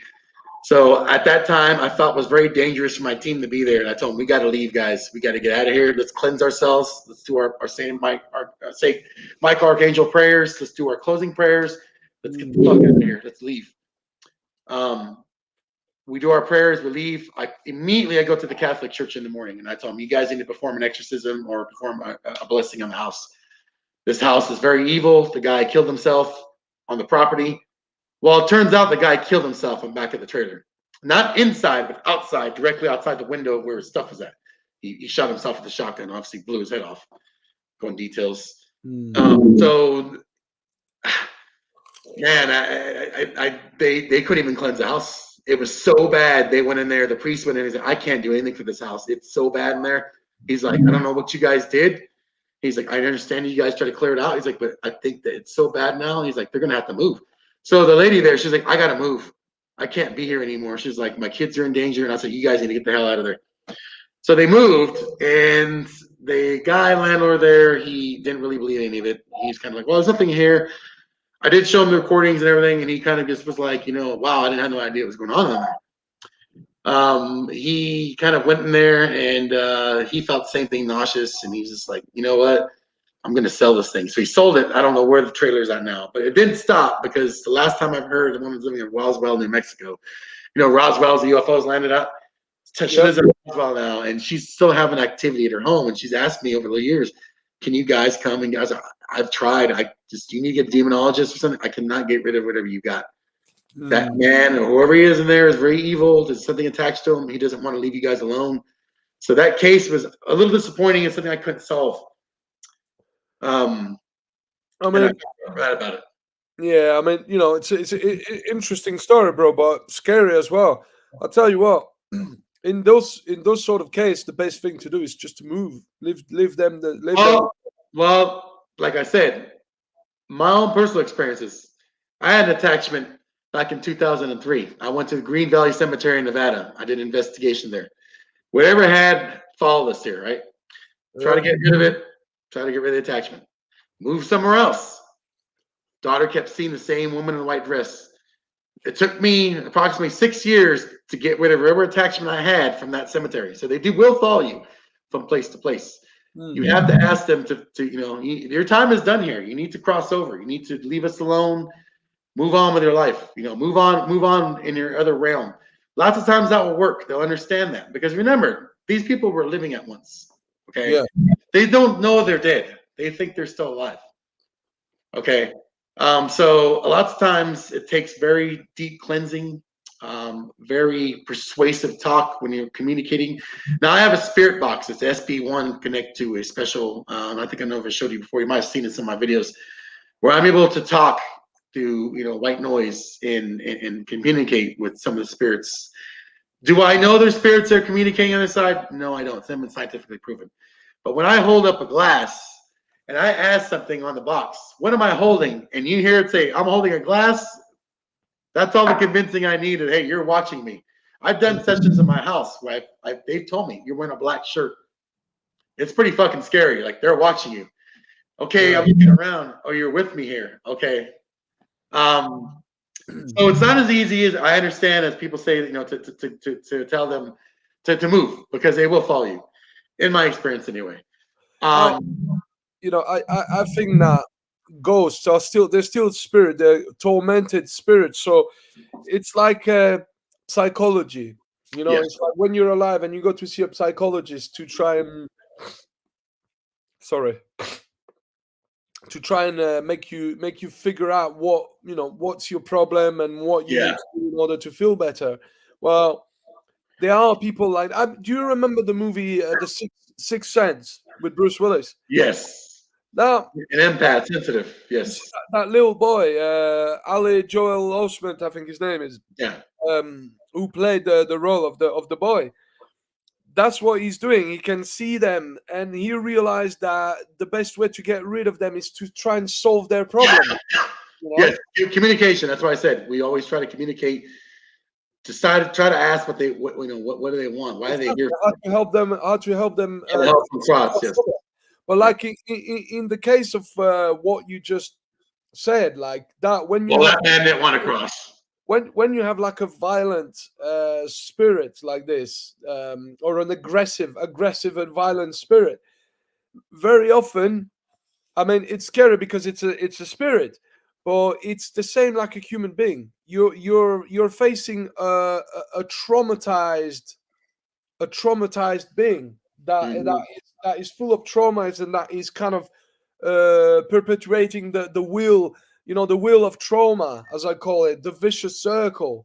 And so, yeah, it's really difficult to I believe there are some, you can call them priests. I mean, there are some priests that are with the Catholic Church that are specializing in exorcism and things like that. But you also have like shamans, shamans.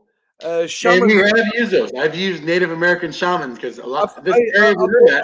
I'll be honest with you. I would place my trust much more into the hands of a Native American shaman. We've had a lot of Native American hauntings in the last couple of years because this is all Native American land. This is all Apache, Navajo land.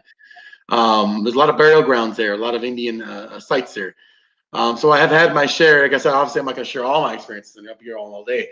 But we've one that kind of sticks out with the Native American is Mesilla here is a small town next to us, which is Billy the Kid territory. I'm not familiar with Billy the Kid, right? Old West.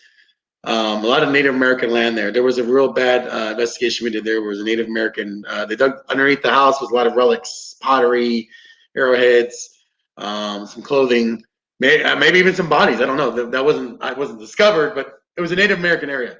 And they started seeing a lot of Native American spirits in their house. That is an instance where I had to contact one of our mediums, who is actually a Navajo and Apache psychic medium, spiritual healer.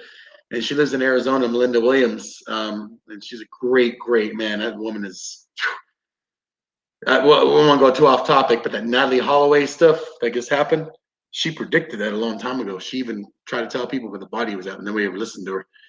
But that's another thing to talk about. But she's very accurate in her readings. So I had her go and cleanse that house out, and then she did a lot of shamanic magic. She put burned the sage, Palo Santo, some native herbs. And she was able to cleanse that house, and she was able to tell them in the language, hey, you need to cross over. This isn't your land anymore. You know, and that was a successful one. Okay, that was a successful one. The one other one I want to talk about before I know we're going on 45 minutes before I leave, is another one I took, and it's actually, you could see the video on my site.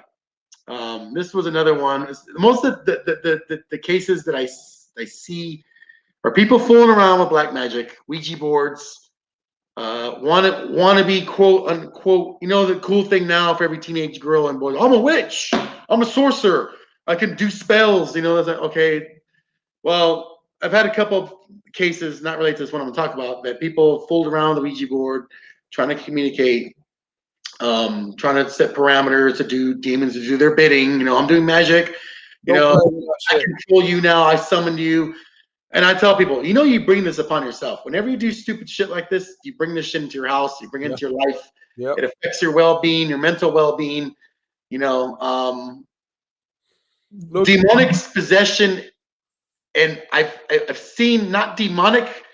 I've seen spiritual possession with one of our team members. We went to an area that was an old West town, ghost town, and this guy was in a trance. And man, I was talking to him. I'm like, Ryan, like, dude, like, snap out of it. You know, like, he's just like in a trance.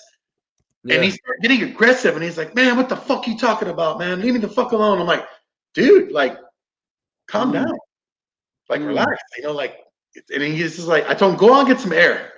You know, I was ready to. I mean, I was getting pissed off. I was like, dude, like, you need to calm down, go get some air. And he was outside. He went outside. He's like, dude, what happened? He's like, I don't remember him yelling at you. Like, what happened? And I seen him get taken over by something. So it is real. Oh yeah. But going back to this case. Go on. The case was the same thing as suicide. Man killed himself in the house. I believe there was a portal in that house because it was several spirits that had made contact through the spirit box. And I have a video of the shadow, and you can see. I think I've showed it to you before. It's on my webpage, Other Side Paranormal Group. Okay, so I'm setting it up this scenario real quick. Downstairs, my teammates. I got a camera set up pointing up the staircase because supposedly between two rooms, the son's room and her room, there's a shadow they see every night going back and forth. Okay, so the shadow supposedly goes in there and grabs, you know, and I asked the husband, you know, most men are not believers in the paranormal. Most women are. And the man has a big nose, a 6'2" cowboy type dude, cowboy boots. And he's like, oh, I thought my wife was fucking crazy. You know, I thought I was going to put her in a mental ward. You know, she's schizophrenic because she was like, I'm seeing shadows. Something's grabbed me at night. He's like, well, one night, he's like, I get off work because he's working an oil field. I get off work, I come in home. He's like, and I'm so fucking tired. He's like, I need to take a shower, just jump in bed. I'm just laying on the bed, and my wife's next to me. He's like, and she starts like, you know, moving around. She hits me, and she's like, you know, leave me alone. I'm trying to sleep. And I'm like, I'm not touching you, right? You know, one of those things like we know, like you're sleeping with a girlfriend, your wife's like, I'm not touching you, and he's like, yeah, you are. You keep grabbing my arm, like leave me alone. I'm trying to sleep. So he's just like, all right, whatever. He goes to sleep. He said, according to his witness testimony, her head literally was picked up from the pillow, and he could see her hair up, like suspended, like something was grabbing her hair and was slamming her head in the pillow. And he's like, dude, he goes, I've never been so scared in my life. You see how big I am? He goes, I was fucking terrified. He goes, I ran out of that room. He goes, I grabbed the baseball bat. I don't even know why I even grabbed the baseball bat. He goes, I couldn't even see what I was hitting. Because I swung where her hair was at, and it was just going in the air. And every time I would swing, it would slam her head down on the pillow even harder. Right? So anyway, it went on for 3 or 4 minutes. Not long, he said it went on. He said he called the cops. Cops came out. They're like, what the fuck? You know, obviously they're thinking that he's beating his wife. So like, you hit your wife? And she's like, no, she didn't, you know, he didn't hit me. But United States, you know, if a woman says it, you know, she's getting hit, they're going to believe the woman. They're not going to believe the kid. So he's like, you know, do you want to do anything? She's like, no, I don't want to, you know, just go. And they left. Took a report and left. Well, she's like, I'm begging you to do the investigation in my house. So I set the camera up. Okay, I go there. We did our investigation. Not much activity upstairs, so to speak, right in the beginning. Go downstairs, and you can see this on my page in the video. I'm communicating. There's lights going off. I'm saying like blink 2 for yes, 1 for no. And you can see across the room, and it's answering my questions. what do you want here? Are you evil? 2 for yes. Yes, it's evil. So anyway, we do our investigation. I was like, wow, this house is pretty active. There's a lot of shit going on here. Right. And she's like, well, same thing, scenario. I have some of his furniture here. I need to move it out to the garage. Get rid of his shit, okay? Because his shit, he's attached to a lot of his shit. He was a woodworker. Guy used to do woodworking. So he used to do a lot of stuff with wood. So a lot of his cabinetry stuff was there. So anyway, bottom line, we do our evidence review, which is we do after investigations. I look at the video and I call her over. I say, you want to come see this video? I got something pretty fucking extraordinary. I think you need to see. She's like, okay, you mind if I bring my son? Because her son's a teenager at the time. He's getting attacked as well, supposedly. So okay, I'm like, all right. So I want you to play. I'm gonna play this video for you. What is it you see in this video? And I play it. And she saw it. Oh man, she let out a shriek and she started crying and screaming. And she was grabbing onto my arm so tight. And she's like, that's what I saw. That's what attacked me. And I was like, the shadow? She's like, yeah, look. And if you see the shadow in the video, and I'll link it later on, you could see it's a very tall shadow and has long fingers. And it's like this, like it's moving fast back and forth. And she looks at her son, and her son said, that is what had pushed me in the closet. That same shadow is the same shadow I saw. So anyway, we went back and they had moved. They sold the house, and I told her, do you want me to tell the new residents what's going on in the house? And she's like, absolutely not. The state of Texas does not require us to tell if a house has been haunted or somebody's died in it. So therefore, like, it's their problem now, which I think is kind of fucked up. I was like, well, maybe they have a right to know because maybe they're going to have activity in their house. We don't know what's going to go on. And she's like, it's not my problem. And she's like, I'm just glad I'm out of this. I don't have to deal with it anymore. She's like, and then that was one case where nothing did follow her. Have you seen the movie 1982 movie The Entity? Yes, with Barbara Hershey. That was based on a true story as well. Yeah. Yes. That reminded me of what you just said before. That's why. Well, she wasn't sexually violated. She was only attacked, like with her hair. She was scratched. But it was one of the cases I remember that still haunts me to this day because that shadow I just can't get over. Like, we caught something here, guys. And I've sent it to different paranormal shows, and they've kind of like, well, we're going to analyze it. And they're like, it does seem genuine, but, we're going to use it, but we're not going to pay for it. Like, I can get any credit for it. I'm like, fuck that. I took the video. It's my thing. And I started talking to the woman. She's like, I don't want my video posted online. She's like, and I asked her consent. She's like, I don't want that thing shown. What if somebody recognizes it inside the house? I said, well, it's at night. You always see a staircase. Well, it doesn't matter. She's like, I don't want it shown. So I couldn't really show it anyway. But she did allow me to show it on my Facebook page. Tell you what, man. I mean, kind of bringing my understanding onto all that. I know that such a thing does exist. I know that there are cases. I know that there's a lot of stuff. There's people getting abducted. There's all sorts of things happening. But I try, because I've had issues of my own, with dark entities. I try not to fit it too much of my energy, because the thing is, the more you think about them, the more they think about you. It's like, well, you're opening yourself up. Yes, you are. You're opening yourself up. Yes. Even though I believe in that stuff, I believe it's there, it's out there, and it's happening.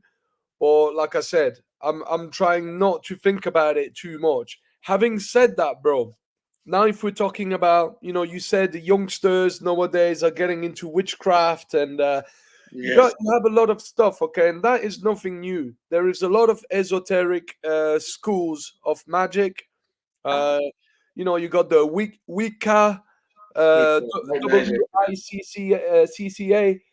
which is witchcraft. Yeah, that's a thing that certain people are into when they're young. It really depends on the sort of person, okay, and how old the spirit, how old your soul is. But there is, if you look at there is like the Golden Dawn and the Theosophy, and you had this guy, Aleister Crowley. Crowley, yeah, I was just talking about that. That's my Facebook thing.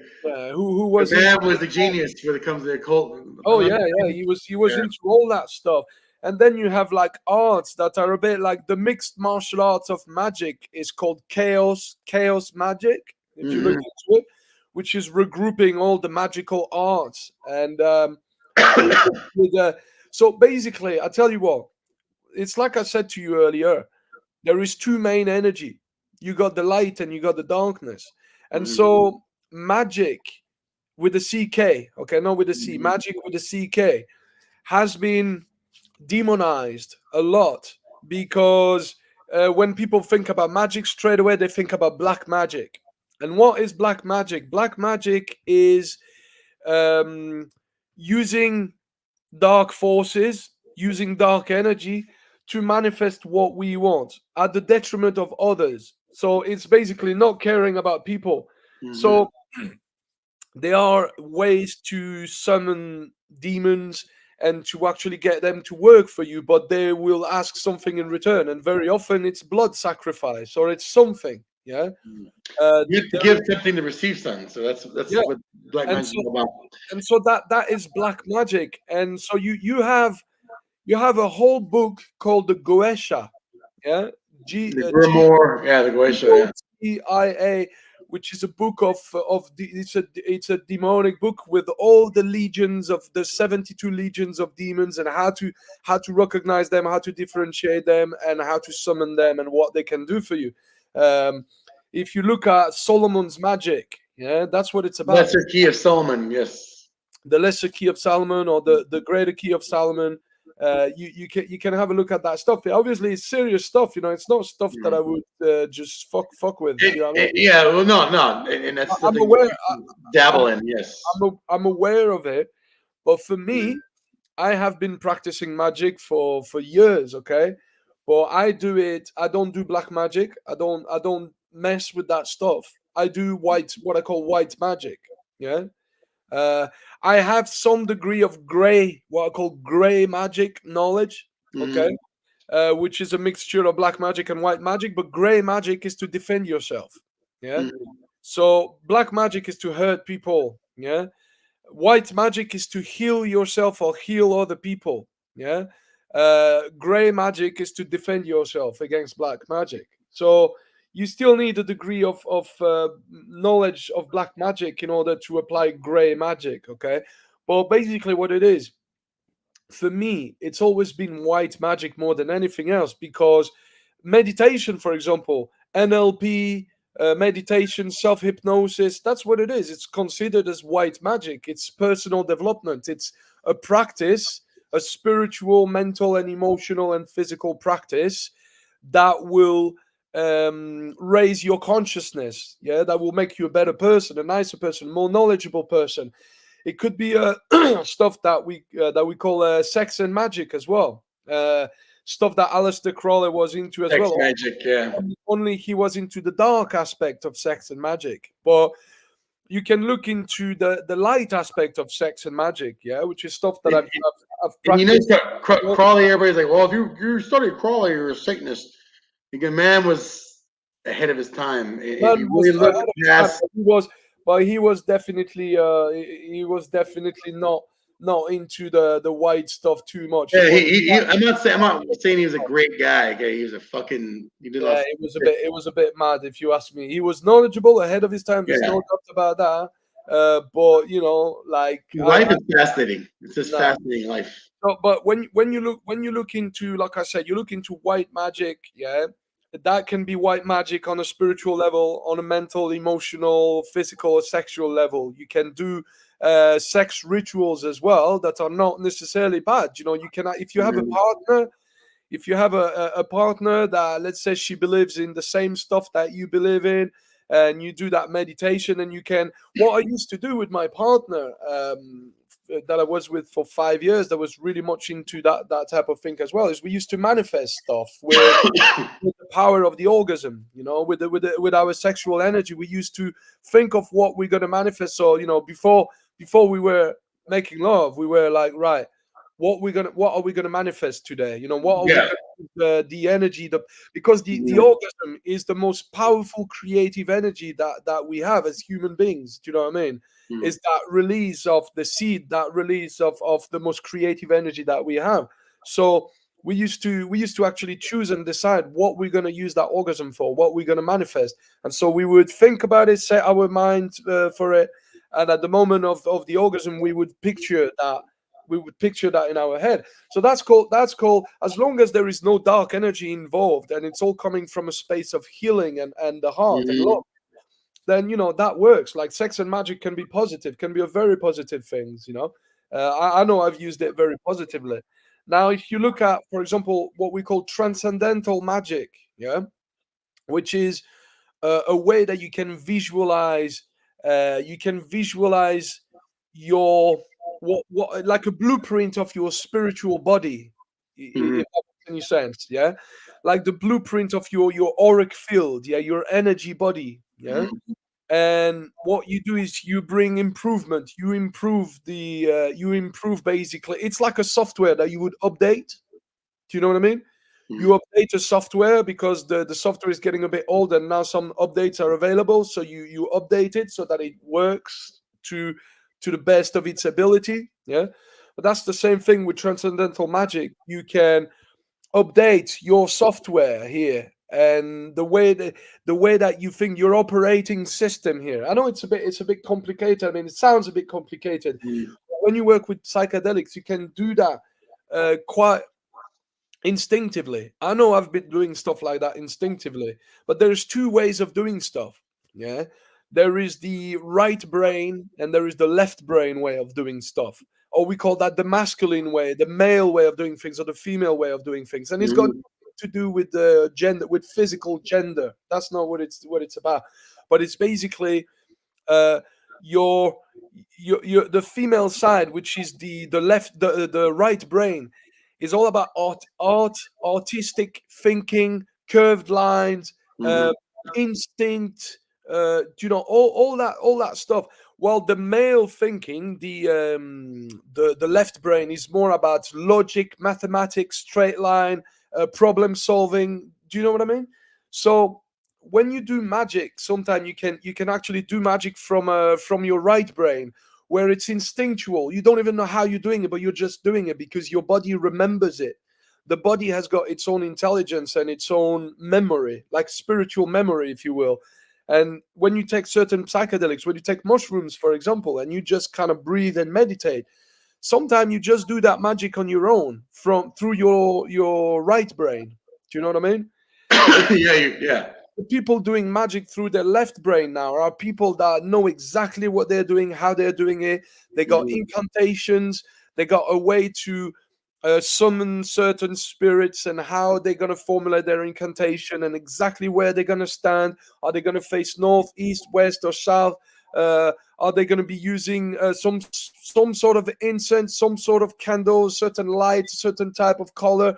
They know everything. This is the male way of doing stuff, where they have control over their ritual. Do you know what I mean? This is more like what Aleister Crowley was doing. Yeah.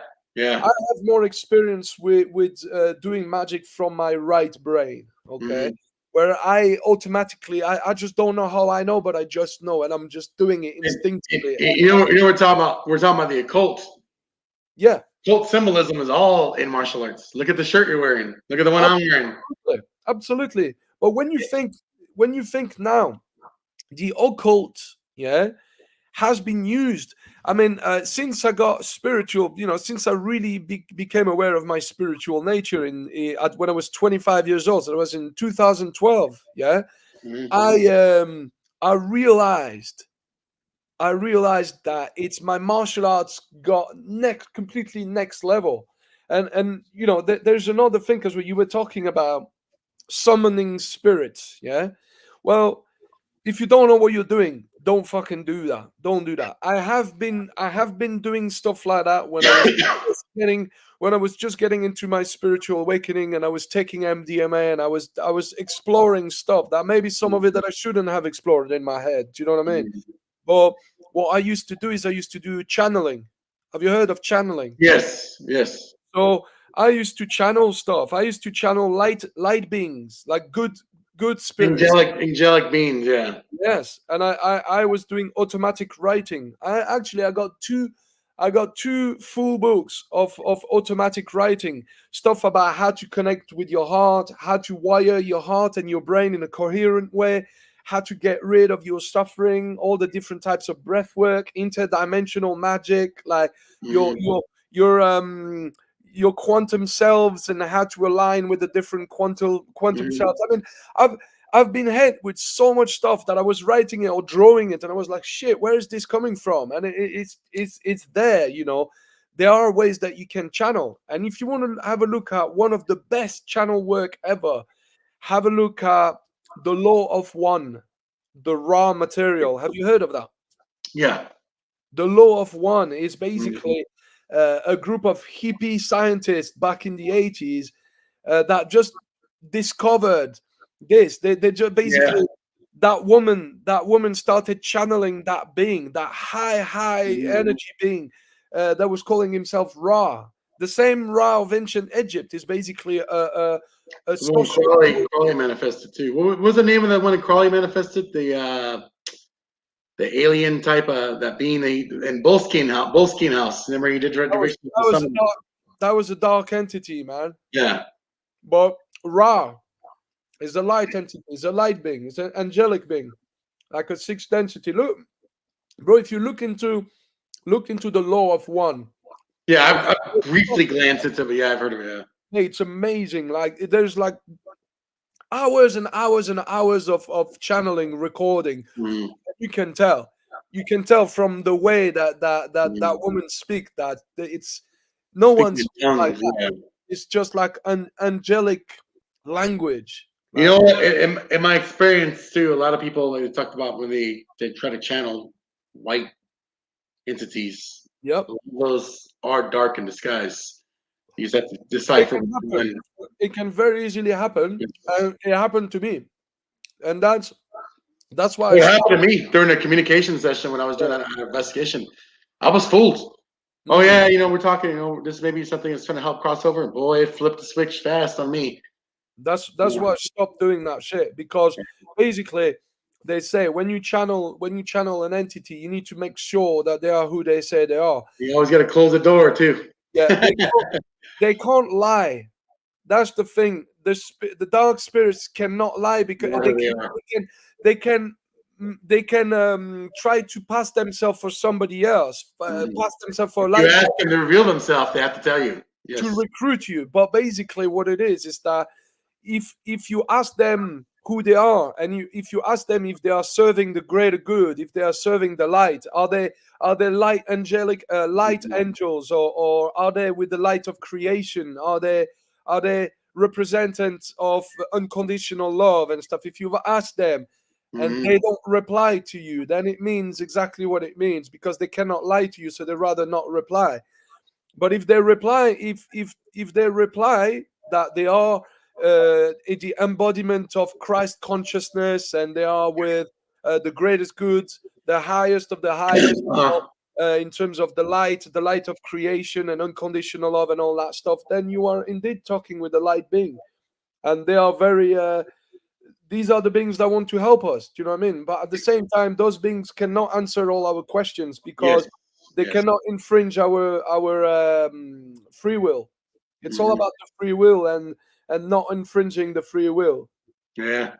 I mean, Well, this is amazing stuff as well. Like all that dude, topic.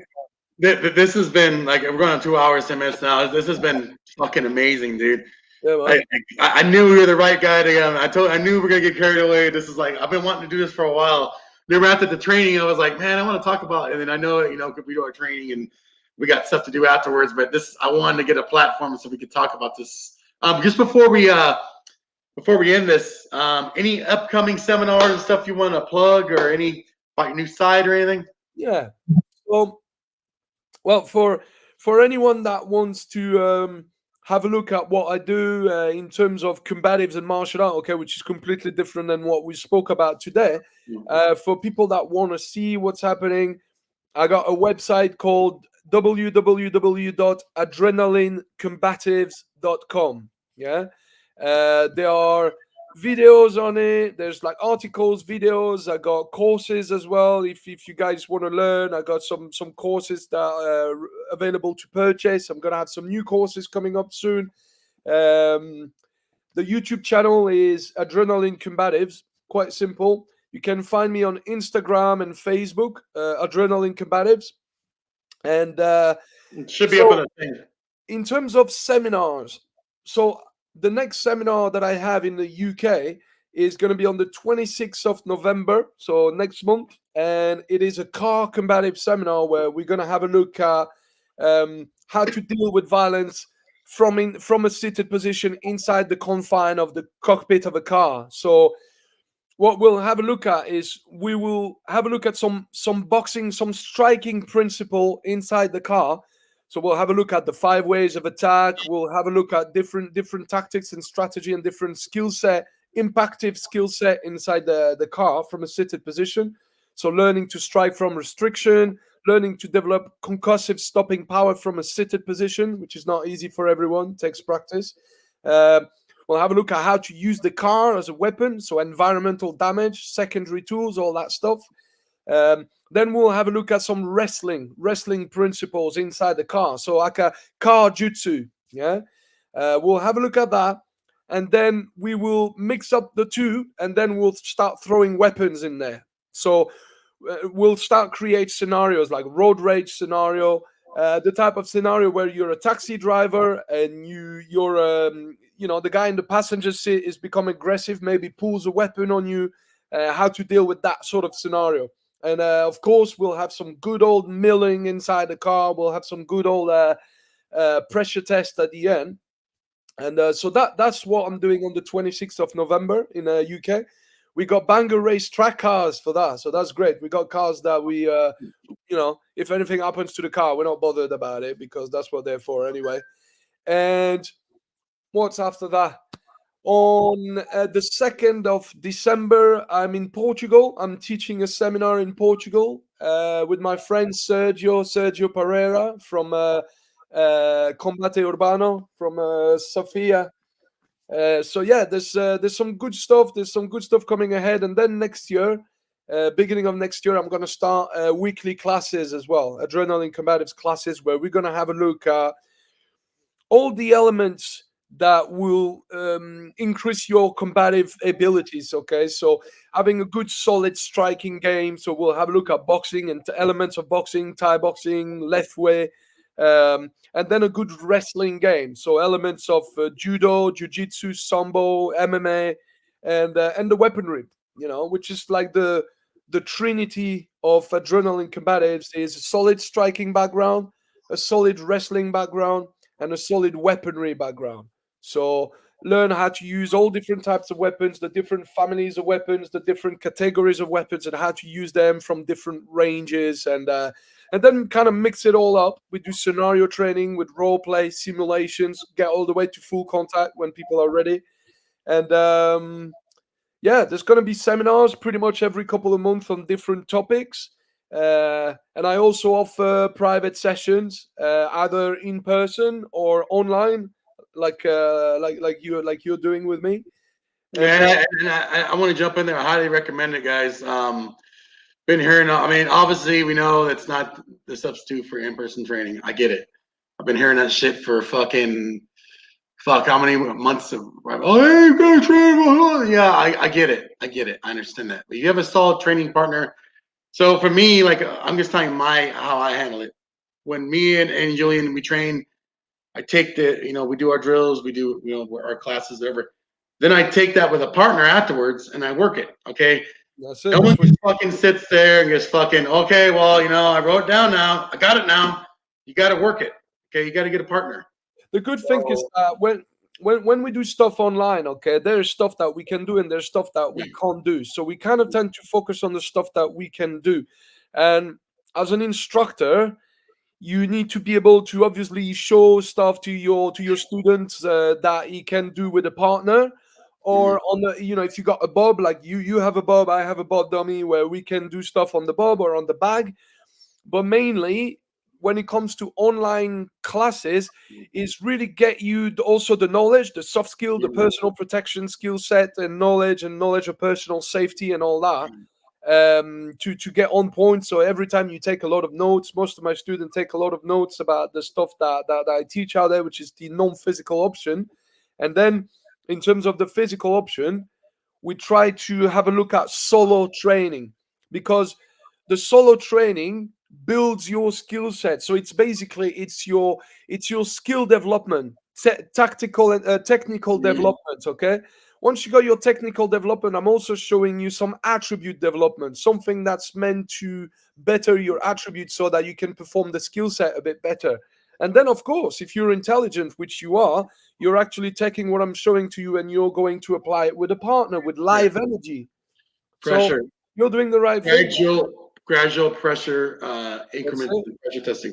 Start out, maybe 20, 30%, work your way up. I'm like you. I've just started teaching an online class for some stuff. And this person lives in New York and the other person lives in Colorado. So we're not able to train in person. So I'm getting my feet wet in it, and it's actually, I have Bob, or sometimes I'll have my partner here, a guy I train with, and we'll demonstrate stuff in person. Excuse me? How are you finding it? Man, it was a fucking pain in the ass at first, and now I can see what you're going through. So I was like, now I can see what he's going through. He's teaching me, but you need to adapt your training methodology. Yeah, I'm trying to adapt it. When I have the training partner here with me, the guy I train with, I'm able to show it more rather than showing it on the Bob. Yeah. But right now we're kind of getting into the very basic of the system, so we're not really getting into the whole everything yet. So I'll let you know how it goes. I mean, I'm in week 2. I got to do it today, later on this evening. Okay. So I'm trying to set up the room and everything for what I'm gonna teach tonight, what module I'm gonna teach. But it's challenging. I mean, it's not as easy as I thought it was gonna be. When you do stuff like that, you're gonna understand, the VAC principle. The VAC principle is basically understanding that each students are operating on a visual, auditory, and kinesthetic level. Yeah, I know I'm a visual kinesthetic learner, so I need to see stuff and I need to do it in order to get it. That's where I am too. Yeah. You're just telling me stuff just with words. It's very likely to go through one ear and come out. What I'm saying is, like, when I demonstrate on Bob, it's like, and then they're like, well, when I have a live partner, it's obviously better. So they're like, oh, it's different now. Well, yeah, because Bob can't move; he's stationary. Yeah. But my partner, when we're getting into, I'm at my 2-on-1, I'm dropping my weight down on him. You can see me dropping the weight down on him, and he's kind of sinking. I can't do that with Bob. Bob, I'm just kind of like, he's just like, well, no, I see it now. Like, now you're dropping your weight. It's like I said, some tools, some training gear is good for certain things. I think Bob is amazing just for solo training and just to develop concussive impact with your shots and get this human shape. But it's not going to give you a realistic energy. No, you definitely need to supplement your online training with a live person. For sure. Don't just do Bob, guys that are watching. Don't just think, you train with Bob and it's going to be it. You got to do that. I was actually thinking about maybe organizing like a Zoom class. Basically, what I need to try to do, and that's project for the coming years, is to try to develop some sort of student base in the US and start with online, with online courses where we could do weaponry. We could have like a different topic every time, and once we have like a nice base, like a student base in the US, then I could come and do a few seminars. You know what I mean? But that'd be awesome. Yeah, definitely looking forward. I've not done a webinar yet. I've not done a webinar yet. Yeah, we need to do one. I was going to ask you, like, we need to do a webinar on the topic. Yeah, I'll definitely do a webinar. Who was your partner you had last time? The bald-headed guy? He's funny. Who? When I was demonstrating, he was in your apartment that one time when we did a class. Oh, yeah. Yeah. Need to get him back again. Matthew. Yeah, Matthew. Yeah. I mean, that's a good idea. I just need to put it out there, see how many people are interested, and just do it. Well, I got a feeling a lot of people would take it, and then we'd advertise heavily on here too. Yeah, it's more accessible, the webinar. It's more appealing to people. So I'll tell you what, I'm gonna have a look at my I'm gonna have a look at my diary, and I'm gonna try and organize something next month, November. I'm gonna try and do one for November and see if we can put it out there. And the good thing about it is I don't need to rent any space, so whoever shows up, and it's fine. So, but yeah, I'm thinking let's maybe try and organize something for next month. We'll do like a weaponry one. We'll do like a knife, like a offensive blade tactics. I'm sure people in the US will be really interested in that. Yeah, but definitely. We're gonna have Terry Tran, Weaselcraft. I believe you're a friend of his on there. He has a system's called Weaselcraft. Weaselcraft. Yeah, he does. He has a Patreon. Anyway, watch the episode. He does a lot of self-defense stuff with blackjack, knife. Oh, right. He does like a lot of prepper stuff, like survival stuff. Yep. He's gonna be coming on next week, Saturday. That's gonna be a great interview with him. Okay. I'm actually looking to kind of train with him on some stuff, just to see his take on a lot of different stuff. We've been talking, so I got a feeling, between you and him, it's like, fuck, I'm ready for anything the world throws at me, pretty much. So there's no scenario I can't cover between both of you guys. You know what I mean? So you train with as many people as you can, as long as you resonate with people. Go and have a look at what everybody else does. Like, some people are very good at certain things, and that's what I advise people to do. I truly believe, though, like that only a handful of people I've seen. Todd Fossey is another one I'd love to train with, and with the weapons and stuff, the integrated defense with these pistols and stuff. If I was you, if I was living in the US, I'd be training with Craig Douglas, mate. Craig Douglas too, yeah. Oh man, I love the stuff he did. That guy is a genius. He's one of my favorite instructors. In fact, it's on my bucket list, man. I'd love to train with the guy someday. If I come to the US, I'm definitely going to see Craig Douglas. Dude, you need to come here, man. We need to get your ass over here. I'd love to, bro. I'd love to, man. I'll tell you what, just like that. I'll tell you what, because I've been thinking about this. I'm just getting established in this business. Little by little, I'm starting to build a reputation, which is good.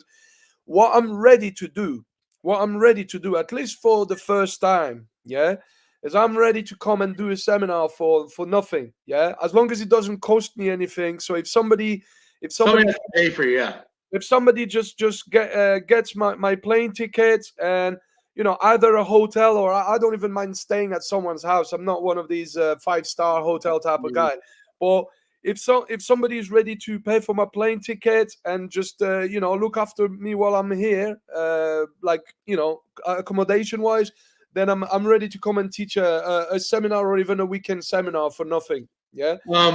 I won't do that all the time, but I'll hold you to that. I'm gonna hold it to it. Guys, it's being recorded right now, so you heard me say. Exactly.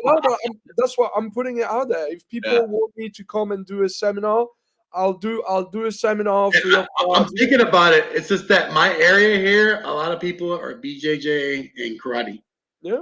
So it's kind of getting that hard sell of combative stuff to people here, but I think I might be able to put something together. We'll talk later.